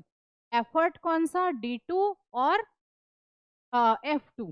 ये दोनों हमारे पास में आ गए। अब देखो ये जो ऊपर हमने ट्रांसलेशनल इक्विलिब्रियम लिखा है उसमें क्या है, आपका load into load arm is equals to effort into effort arm. अगर आपने लोड को लोड आर्म से मल्टीप्लाई कर रखा है, एफर्ट को एफर्ट के आर्म से मल्टीप्लाई कर रखा है, और ये दोनों बराबर हैं, तो इस वाले स्टेटमेंट को कहा जाता है the principle of movements for a liver. Principal of movements for a liver. अभी तक हम सिर्फ थ्योरी पढ़ रहे हैं, अभी प्रैक्टिकल इम्प्लीकेशन इसका आएगा, यहीं से प्रैक्टिकल इम्प्लीकेशन आएगा और उसके बाद में आपको पता चलेगा कि why we are doing this. देखिए यहाँ पे F1 F2 को हम एक नाम देते हैं, that is known as mechanical advantage, और F1 F2 किसके बराबर है, D2 अपॉन D1 के बराबर है। अगर एफर्ट आर्म लोड आर्म से बड़ी है, लोड आर्म हमारी छोटी सी है, एफर्ट आर्म हमारी बड़ी है, ठीक है, तो उस वाले केस में मैकेनिकल एडवांटेज की वैल्यू 1 से ज्यादा होती है, और उसका मतलब होता है small effort can be use to lift a large load. अगर हमारे पास में ये वाली D1 आर्म छोटी है और D2 आर्म जो कि एफर्ट आर्म है अगर ये बड़ी है, तो यहाँ पे जो भी लोड है उस लोड को उठाना काफी ज्यादा इजी हो जाता है। तो जब भी हम लोग कोई भी कंस्ट्रक्शन करते हैं, कुछ मशीन्स ऐसी बनाते हैं जिनमें हमें कुछ हैवी मशीनरीज को पिकअप करना है, लिफ्ट अप करना है, तो वहां पे हम लोग ये प्रिंसिपल ऑफ मूवमेंट्स का यूज करते हैं। और प्रिंसिपल ऑफ मूवमेंट्स क्या कहता है, प्रिंसिपल ऑफ मूवमेंट्स कहता है F1 upon F2 will be equals to D2 upon D1, या फिर आप कह सकते हो load into load arm, load into load arm is equals to effort into effort arm. This is known as the principle of movements. इसे हम principal of movements कहते हैं। जो F1 अपॉन F2 है ये हमारा मैकेनिकल एडवांटेज कहा जाता है इसे, और अगर मैकेनिकल एडवांटेज की वैल्यू ग्रेटर देन 1 होती है, इसका मतलब है कि एफर्ट आर्म बड़ी है, लोड आर्म छोटी है, और अगर एफर्ट आर्म बड़ी है लोड आर्म से, इसका मतलब किसी भी हैवी चीज को उठाया जा सकता है बहुत ही इजीली। तो ये हमारा यहाँ पे प्रिंसिपल ऑफ मूवमेंट्स या फिर आप कहो लिवर का कॉन्सेप्ट हम लोगों ने पढ़ा। Now we have the centre of gravity. देखो सेंटर ऑफ मास हमने प्रीवियस चैप्टर में पढ़ा, अब हम सेंटर ऑफ ग्रेविटी का कॉन्सेप्ट देख रहे हैं। सेंटर ऑफ ग्रेविटी क्या कहता है, सेंटर ऑफ ग्रेविटी वो पॉइंट है किसी भी ऑब्जेक्ट का where the total gravitational torque on the body is zero. जहाँ पे टोटल ग्रेविटेशनल टॉर्क जीरो हो जाता है उस पॉइंट को हम सेंटर ऑफ ग्रेविटी कहते हैं।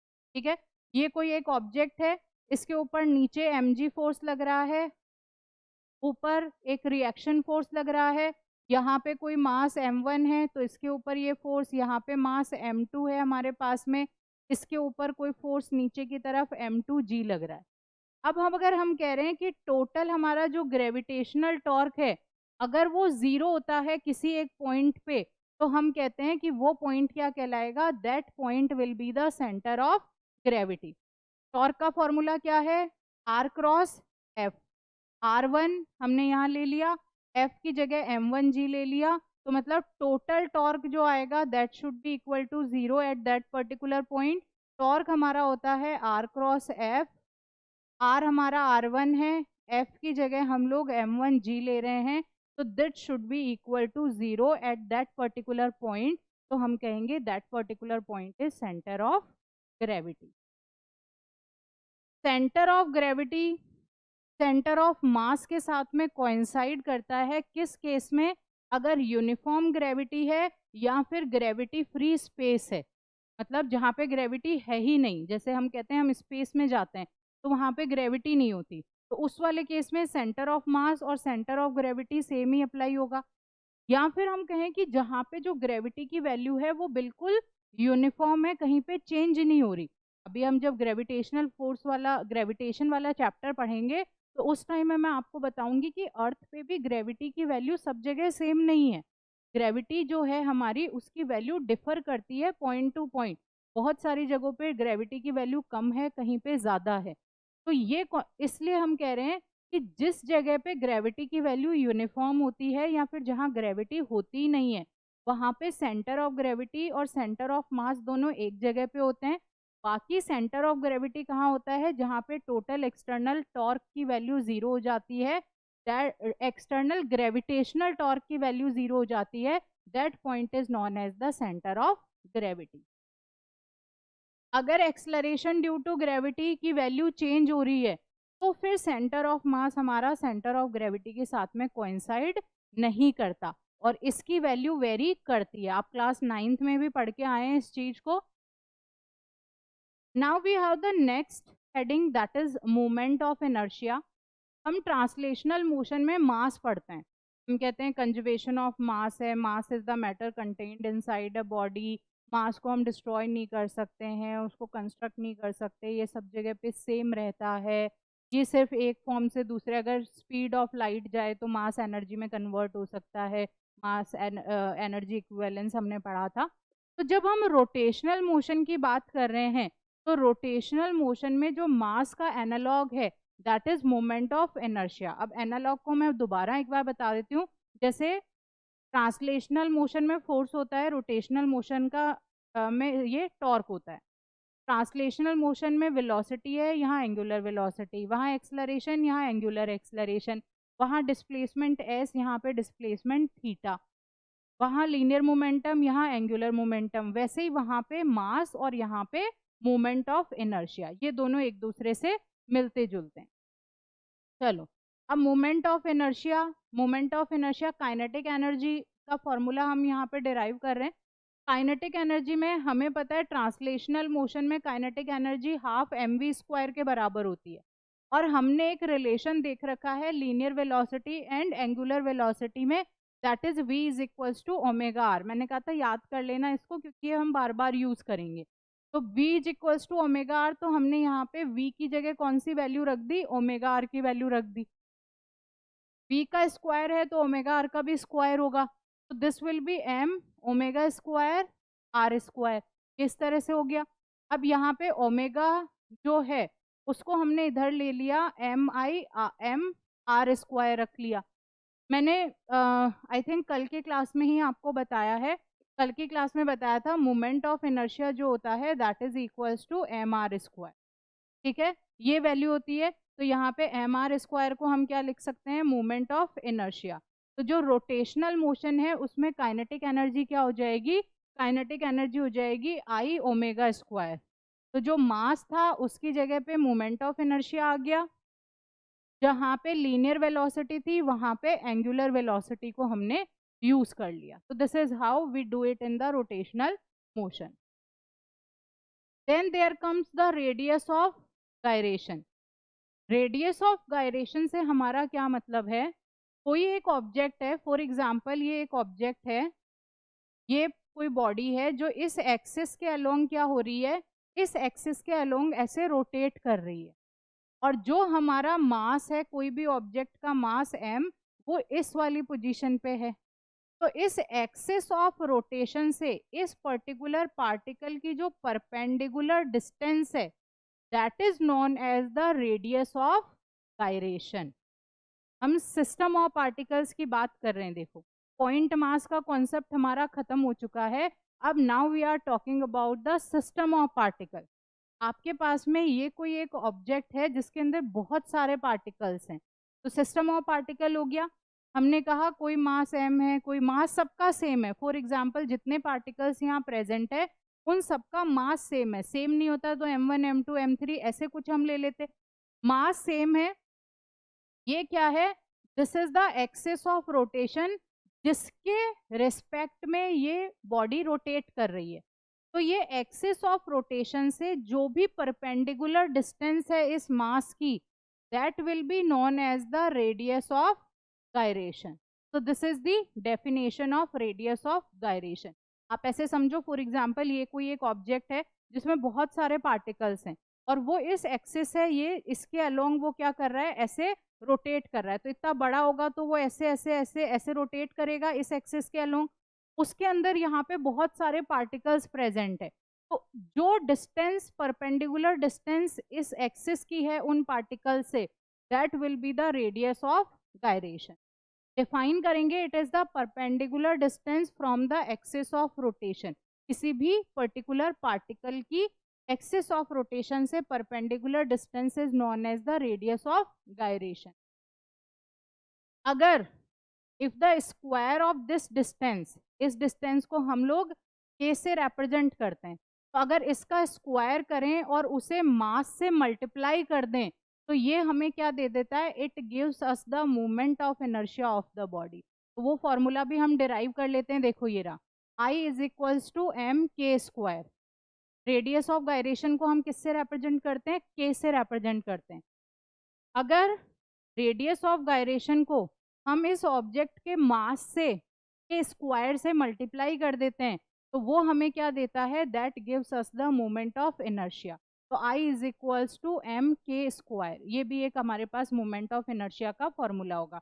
बाकी हम I को एम आर स्क्वायर बोलते हैं, तो वो R भी क्या है, परपेंडिकुलर डिस्टेंस ही है। K क्या आ जाएगा, I अपॉन एम का रूट। अगर बहुत सारे पार्टिकल्स हैं तो हमारे पास में मोमेंट ऑफ इनर्शिया क्या होगा, m1 r1 square m2 r2 square, क्योंकि मोमेंट ऑफ इनर्शिया का फॉर्मूला तो I is equals to M R square होता है। I is equals to M R square, ये फॉर्मूला है मोमेंट ऑफ इनर्शिया का। तो ये हमारे पास में n नंबर ऑफ पार्टिकल्स के लिए हमने बहुत सारे लिख लिए यहाँ पे। अगर सबका मास सेम है तो इन मोमेंट ऑफ इनर्शिया कुछ ऐसा आएगा। अब अगर मोमेंट ऑफ इनर्शिया की जगह हम एम के स्क्वायर लिख दें, एम के स्क्वायर जो रेडियस ऑफ गायरेशन की हम बात कर रहे हैं, तो यहाँ पे ये कुछ ऐसा आ जाएगा।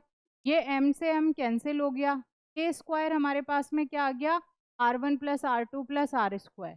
ठीक है, n नंबर ऑफ पार्टिकल्स के लिए हम बात कर रहे हैं, तो रेडियस ऑफ गायरेशन के लिए हमारे पास में क्या फॉर्मूला आ जाता है, r1 square plus r2 square plus r3 square divided by n number of particle. दो पार्टिकल हैं तो r1 square plus r2 square divided bye 2। चार पार्टिकल हैं तो r1 r2 r3 r4 divided by 4। तो this is how we will be finding out the radius of gyration. तो radius of gyration में आपको क्या करना है, definition, perpendicular distance from the axis of rotation. कैसी परपेंडिकुलर डिस्टेंस, आपके दिमाग में पूरा पिक्चराइजेशन होना चाहिए कि कोई एक बॉडी है, n नंबर ऑफ पार्टिकल्स हैं, सारे पार्टिकल्स का मास सेम है, सबकी r1 r2 कुछ ऐसे परपेंडिकुलर डिस्टेंस यहाँ से चल रही है। अगर मोमेंट ऑफ इनर्शिया हम फाइंड आउट करते हैं तो that is I is equals to M R square. पूरे सिस्टम ऑफ पार्टिकल्स का मोमेंट ऑफ इनर्शिया लेंगे तो that will be I is equals to m1 r1 square plus m2 r2 square, ऐसे हो जाएगा। रेडियस ऑफ गायरेशन की form में अगर मोमेंट ऑफ इनर्शिया को लिखते हैं तो that is equals to M K square. तो यहाँ से हमारे पास में k की क्या फॉर्मूला आ गया, r1 square plus r2 square divided by, कैसे लिखेंगे हम इसको, radius of gyration of a body about a given axis, ठीक है, about a given axis is equal to the root mean square distance of the constituent particles of the body from the given axis. मतलब जो formula हमने लिया है k is equals to r1 square plus r2 square divided by n का root, उसे सिर्फ हमने language में यहाँ पे लिखा। ठीक है, आगे चलते हैं। किस किस पे डिपेंड करता है रेडियस ऑफ गायरेशन, एक तो बहुत ऑब्वियस है एक्सिस ऑफ रोटेशन पे, तो ये डिपेंड करेगा ही क्योंकि वहीं से हम डिस्टेंस ले रहे हैं। दूसरा ये डिपेंड करता है distribution of mass of the body, तो मतलब बॉडी का शेप कैसा है, साइज कैसा है, उस पे भी रेडियस ऑफ गायरेशन डिपेंड करता है। तो one the axis of rotation, another the shape and size of the body. It does not depend on the mass of the body. अब देखो दोनों चीजों में डिफरेंस है, एक है मास, दूसरा है डिस्ट्रीब्यूशन ऑफ मास, कि मास डिस्ट्रीब्यूट कैसे हुआ है। तो डिस्ट्रीब्यूशन ऑफ मास क्या बताएगा, शेप एंड साइज। सिर्फ मास है कि matter content inside the body. तो रेडियस ऑफ गायरेशन मास पे डिपेंड नहीं करती, वो डिस्ट्रीब्यूशन ऑफ मास पे डिपेंड करती है। तो डिस्ट्रीब्यूशन ऑफ मास से मतलब है वो शेप एंड साइज पे डिपेंड करती है, वो मास पे डिपेंड नहीं करती है। तो मोमेंट ऑफ इनर्शिया हमारे पास हो गया। मोमेंट ऑफ इनर्शिया क्या है, मोमेंट ऑफ इनर्शिया मास का एनालॉग है, I is equals to M R square होता है। हम F is equals to M A लिखते हैं, तो टॉर्क को हम I अल्फा लिख लेंगे। काइनेटिक एनर्जी को हम हाफ एम वी स्क्वायर लिखते हैं, तो रोटेशनल मोशन में उसे 1/2 I ओमेगा स्क्वायर लिखेंगे। अब डिफरेंट डिफरेंट शेप्स के लिए जो मोमेंट ऑफ इनर्शिया है वो डिफरेंट डिफरेंट होता है। तो हम यहाँ पे कुछ शेप्स देखते हैं और उनके मोमेंट ऑफ इनर्शिया को फाइंड आउट करने का ट्राई करते हैं। जैसे कि अपने पास में सबसे पहले एक रिंग है और उस रिंग का हमें moment of inertia find out करना है। ये रिंग है, ये सेंटर है, रेडियस है, इसका कुछ छोटा सा मास डीएम हमने यहाँ ले रखा है, एक्सिस ऑफ रोटेशन हमने ले रखी है, ठीक है। तो अब कहते हैं कि इसका मोमेंट ऑफ इनर्शिया क्या है। तो हमने कहा कि फॉर एग्जांपल हम किसी छोटे से मास डीएम के लिए अगर हम कंसीडर करते हैं तो हमारा मोमेंट ऑफ इनर्शिया जो कि क्या होता है, I is equals to M R square होता है। नॉर्मली तो ये होता है, लेकिन हम क्या कर रहे हैं, किसी छोटे से पर्टिकुलर मास एलिमेंट के लिए कर रहे हैं। तो जो डी आई है वो हो जाएगा डी आई और जो एम है वो हो जाएगा डी एम। तो छोटा एलिमेंट हो गया, इसलिए हमने ऐसा लिख दिया। अगर पूरे की हम बात करें तो हमें क्या करना पड़ेगा, अब इसे इंटीग्रेट करना पड़ेगा। जब हम इसका इंटीग्रेशन करेंगे तो हमारे पास में आई क्या आ जाएगा, एम आर स्क्वायर। तो किसी भी सर्कुलर रिंग के लिए जो मोमेंट ऑफ इनर्शिया है that is equals to I is equals to M R square. अब हम बात करते हैं about the diameter of the ring, मतलब इसके डायामीटर के यहाँ पे मोमेंट ऑफ इनर्शिया क्या रहेगा वो अपन लोगों को बताना है। तो उसके लिए हमने क्या किया, इसके लिए देखो अब जब हम ये moment of inertia find out कर रहे हैं तो अब यहाँ पे हमें दो थ्योरम्स का यूज करना पड़ता है। पहली थ्योरम है हमारे पास में for the principal parallel axis और दूसरी है परपेंडिकुलर एक्सिस के लिए। तो इसको सॉल्व करने से पहले एक बार हम दोनों थ्योरम्स को देख लेते हैं कि वो दोनों थ्योरम क्या कहती है। Theorem of parallel axis, theorem of parallel axis कहती है movement of inertia of a body about an axis is equal to the moment of inertia about a parallel axis passing through the center of mass plus product of mass of the body and square of distance between these two parallel axes, ठीक है। I is equals to moment of inertia of center of mass and m r square के बराबर होती है। अभी जब parallel axis के ये मैं आपको डायग्राम दिखाऊंगी तो ये चीज़ क्लियर होगी। बस अभी एक बार स्टेटमेंट देख लो, जब डेरिवेशन करेंगे तो आपको ये चीज़ भी समझ आ जाएगी। थ्योरम ऑफ परपेंडिकुलर एक्सिस क्या कहती है, movement of inertia of a plane about an axis perpendicular to its plane is equal to the sum of moment of inertia of the plane about any two mutually perpendicular axes in its own plane intersecting each other at the point through which the perpendicular axis passes। तो हमारे पास में ये x है, ये y है और ये z है। तो आई z किसके बराबर हो जाएगा, moment of inertia of I X plus moment of inertia of y, I X plus I Y. और ये किसके ऊपर एप्लीकेबल है, सिर्फ और सिर्फ टू डायमेंशनल बॉडीज पे ये एप्लीकेबल रहेगी। अब इन फॉर्मूलोज का हम यहाँ पे यूज करेंगे, इसलिए आपको ये मैंने पहले बता दिया। अब देखो डायामीटर के लिए हमें क्या करना है, यहाँ पे डायामीटर के लिए आपको मोमेंट ऑफ इनर्शिया निकालना है। तो ये एक्सेस ऑफ रोटेशन है जिसे हम z मान के चल रहे हैं, एक्सेस ऑफ रोटेशन जिसको हम z मान रहे हैं, ये x एक्सिस है और ये जो बीच में से डायामीटर जा रहा है that is the y axis. और इसका मोमेंट ऑफ इनर्शिया क्या है, id, इसका क्या है ix, इसका क्या है iz। तो ये हमारे पास में मोमेंट ऑफ इनर्शिया है। अब हमारा थ्योरम ऑफ परपेंडिकुलर एक्सिस क्या कहती है, आई जेड किसके बराबर होगा, आई एक्स प्लस आई वाई के बराबर होगा। तो यहाँ पे आई एक्स और आई वाई जो है वो तो क्या है, डायामीटर ही है भाई, ये भी देखो डायामीटर है, ठीक है। ये वाला भी क्या है, this is also the diameter of this ring and this is also the diameter of this ring. तो ये भी आई डी के बराबर होगा, ये भी moment of inertia of the diameter के बराबर होगा। तो आई एक्स की जगह दिस, आई वाई की जगह दिस, तो ये क्या आ गया, twice of I D. I D मतलब moment of inertia of the diameter. Total हमारा क्या है, M R square moment of inertia. तो ये किसके बराबर हो जाएगा, हमारे पास डायामीटर का मोमेंट ऑफ इनर्शिया क्या आ जाएगा, एम आर स्क्वायर बाय 2। तो अगर कोई भी रिंग है उसके डायामीटर के अलोंग हमें moment of inertia find out करना है, तो उसके लिए हमारे पास फॉर्मूला क्या है, mr²/2। नेक्स्ट है,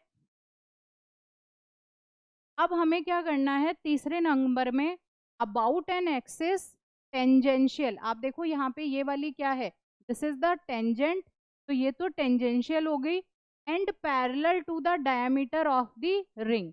हमारे पास में ये एक रिंग है, इसका ये रोटेशनल एक्सिस है, ये इसका डायमीटर है, यहाँ पे ये भी एक डायमीटर हो सकता है। हमने क्या किया है, यहाँ पे इस डायमीटर के अलोंग एक पैरेलल एक्सिस को ड्रॉ किया है, और अब हमें बताना है कि इसका मोमेंट ऑफ इनर्शिया कितना होगा। इसका moment of inertia find out करने के लिए हमें थ्योरम ऑफ पैरेलल एक्सिस का यूज करना है। थ्योरम ऑफ पैरेलल एक्सिस क्या कहती है, थ्योरम ऑफ पैरेलल एक्सिस में कहती है कि जो टेंजेंट है उसका मोमेंट ऑफ इनर्शिया किसके बराबर होगा, जो डायमीटर है उसके मोमेंट ऑफ इनर्शिया के, प्लस जो उसका सेंटर ऑफ मास का जो moment of inertia, that is mr²। Diameter के लिए हमारे पास मोमेंट ऑफ इनर्शिया क्या होता है, mr²/2, ये हमारा mr² हो गया। तो टेंजेंट के लिए क्या आ गया, 3/2 mr। सबसे पहले एक रिंग के लिए हमने फाइंड आउट किया, रिंग के लिए हमारे पास मोमेंट ऑफ इनर्शिया आया mr²। फिर हमने कहा इसके डायामीटर्स पे हम moment of inertia find out करते हैं। डायामीटर्स पे हमारे पास में मोमेंट ऑफ इनर्शिया आया mr²/2। फिर उसी रिंग पे एक टेंजेंट ड्रॉ करी, और टेंजेंट पे देखा कि मोमेंट ऑफ इनर्शिया आ रहा है 3/2 mr² उस टेंजेंट के लिए। चौथा हम क्या कह रहे हैं, about the tangent parallel to the axis passing through the centre of the ring and perpendicular to its plane. ये टेंजेंट है, इसके प्लेन के परपेंडिकुलर है, और एक्सिस ऑफ रोटेशन जो कि सेंटर से यहाँ पे पास हो रही है उसके पैरेलल में है। तो अब हमें इसका टेंजेंट का moment of inertia find out करना है। फिर से दोनों पैरेलल है तो हम कौन सी थ्योरम लगाएंगे, the theorem of parallel axis. Theorem of parallel axis क्या कहती है, IT will be equal to I plus mr²। ये I किसके बराबर है, सेंटर से पास हो रहा है तो mr के बराबर होगा, और ये mr तो हमारे पास में पैरेलल टेंजेंट के लिए मोमेंट ऑफ इनर्शिया आ गया 2mr। Theorem of parallel axis and perpendicular axis ये हमने ऑलरेडी पढ़ लिया। अब देखो यहाँ पे हम देखते हैं रोटेशनल और ट्रांसलेशनल मोशन जो है उन दोनों की काइनेमैटिक्स किस तरह से एक दूसरे से रिलेटेड है। अगर एक्सलरेशन 0 होता है इसका मतलब यूनिफॉर्म वेलोसिटी है, वेलोसिटी कांस्टेंट है। सिमिलरली अगर यहाँ अल्फा 0 होगा तो एंगुलर वेलोसिटी भी कांस्टेंट। हमने 3 इक्वेशंस ऑफ मोशन पढ़ रखी है, v is equals to u plus at। v क्या है, फाइनल वेलोसिटी, तो हम इसको क्या लिख सकते हैं, ओमेगा 2 रोटेशनल मोशन में। इनिशियल वेलोसिटी को हम ओमेगा 1 लिख सकते हैं। a को हम अल्फा से रिप्रेजेंट करते हैं, टाइम हमारा t रहेगा। दूसरी इक्वेशन है s is equals to U T plus half at²। यहाँ पे हमारा s होता है रोटेशनल मोशन में थीटा, u है तो omega 1t plus 1/2 alpha t²। तीसरा है v² को हम ओमेगा 2² बोलेंगे, u² को हम ओमेगा 1² बोलते हैं, प्लस 2a, a अल्फा हो गया, s हमारा थीटा। इस तरह से हम इसको रोटेशनल मोशन में चेंज करेंगे। v होता है dx अपॉन dt, तो ओमेगा हमारा क्या हो जाएगा, d थीटा अपॉन dt। अगर एक्सलरेशन dv अपॉन dt होता है, if the acceleration is dv upon dt,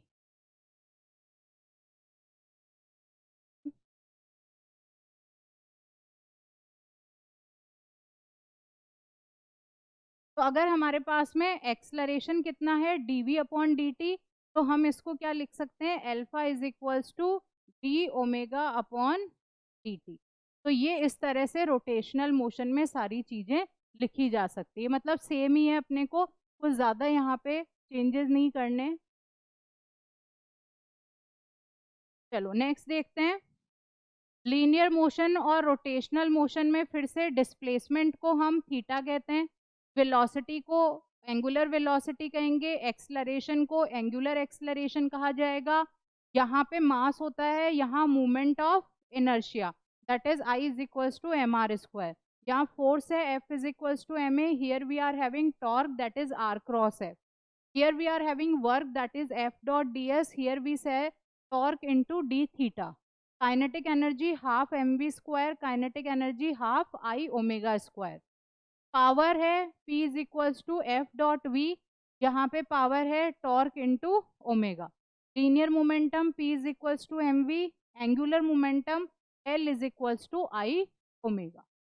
I hope आप लोगों को ट्रांसलेशनल मोशन और रोटेशनल मोशन ये दोनों के बीच का जो एनालॉजी है वो समझ आ गया होगा। कुछ भी चेंजेस नहीं है, सेम टू सेम ही है सारी चीज़ें, बस थोड़े से हमारे सिंबल्स यहाँ पे चेंज हो गए हैं, हल्का सा कॉन्सेप्ट चेंज हो गया है। बाकी जितनी भी फिजिकल क्वांटिटीज हमने ट्रांसलेशनल मोशन में पढ़ी थी वही सारी की सारी फिजिकल क्वांटिटीज हम लोगों ने रोटेशनल मोशन में भी पढ़ी है। सिस्टम ऑफ पार्टिकल्स को हमने यहाँ पे समझ लिया है, हमने टॉर्क का कॉन्सेप्ट देखा, कपल देखा, हम लोगों ने रिजिड बॉडीज की यहाँ पे बात करी, इक्विलिब्रियम की कंडीशन की बात करी, मूवमेंट ऑफ फोर्सेस की बात करी। इसमें अगर आपको कोई भी डाउट हो तो आप मुझे कमेंट बॉक्स में बता दीजिएगा। नेक्स्ट हम लोग जो चैप्टर स्टार्ट करेंगे that will be the gravitation. Thank you.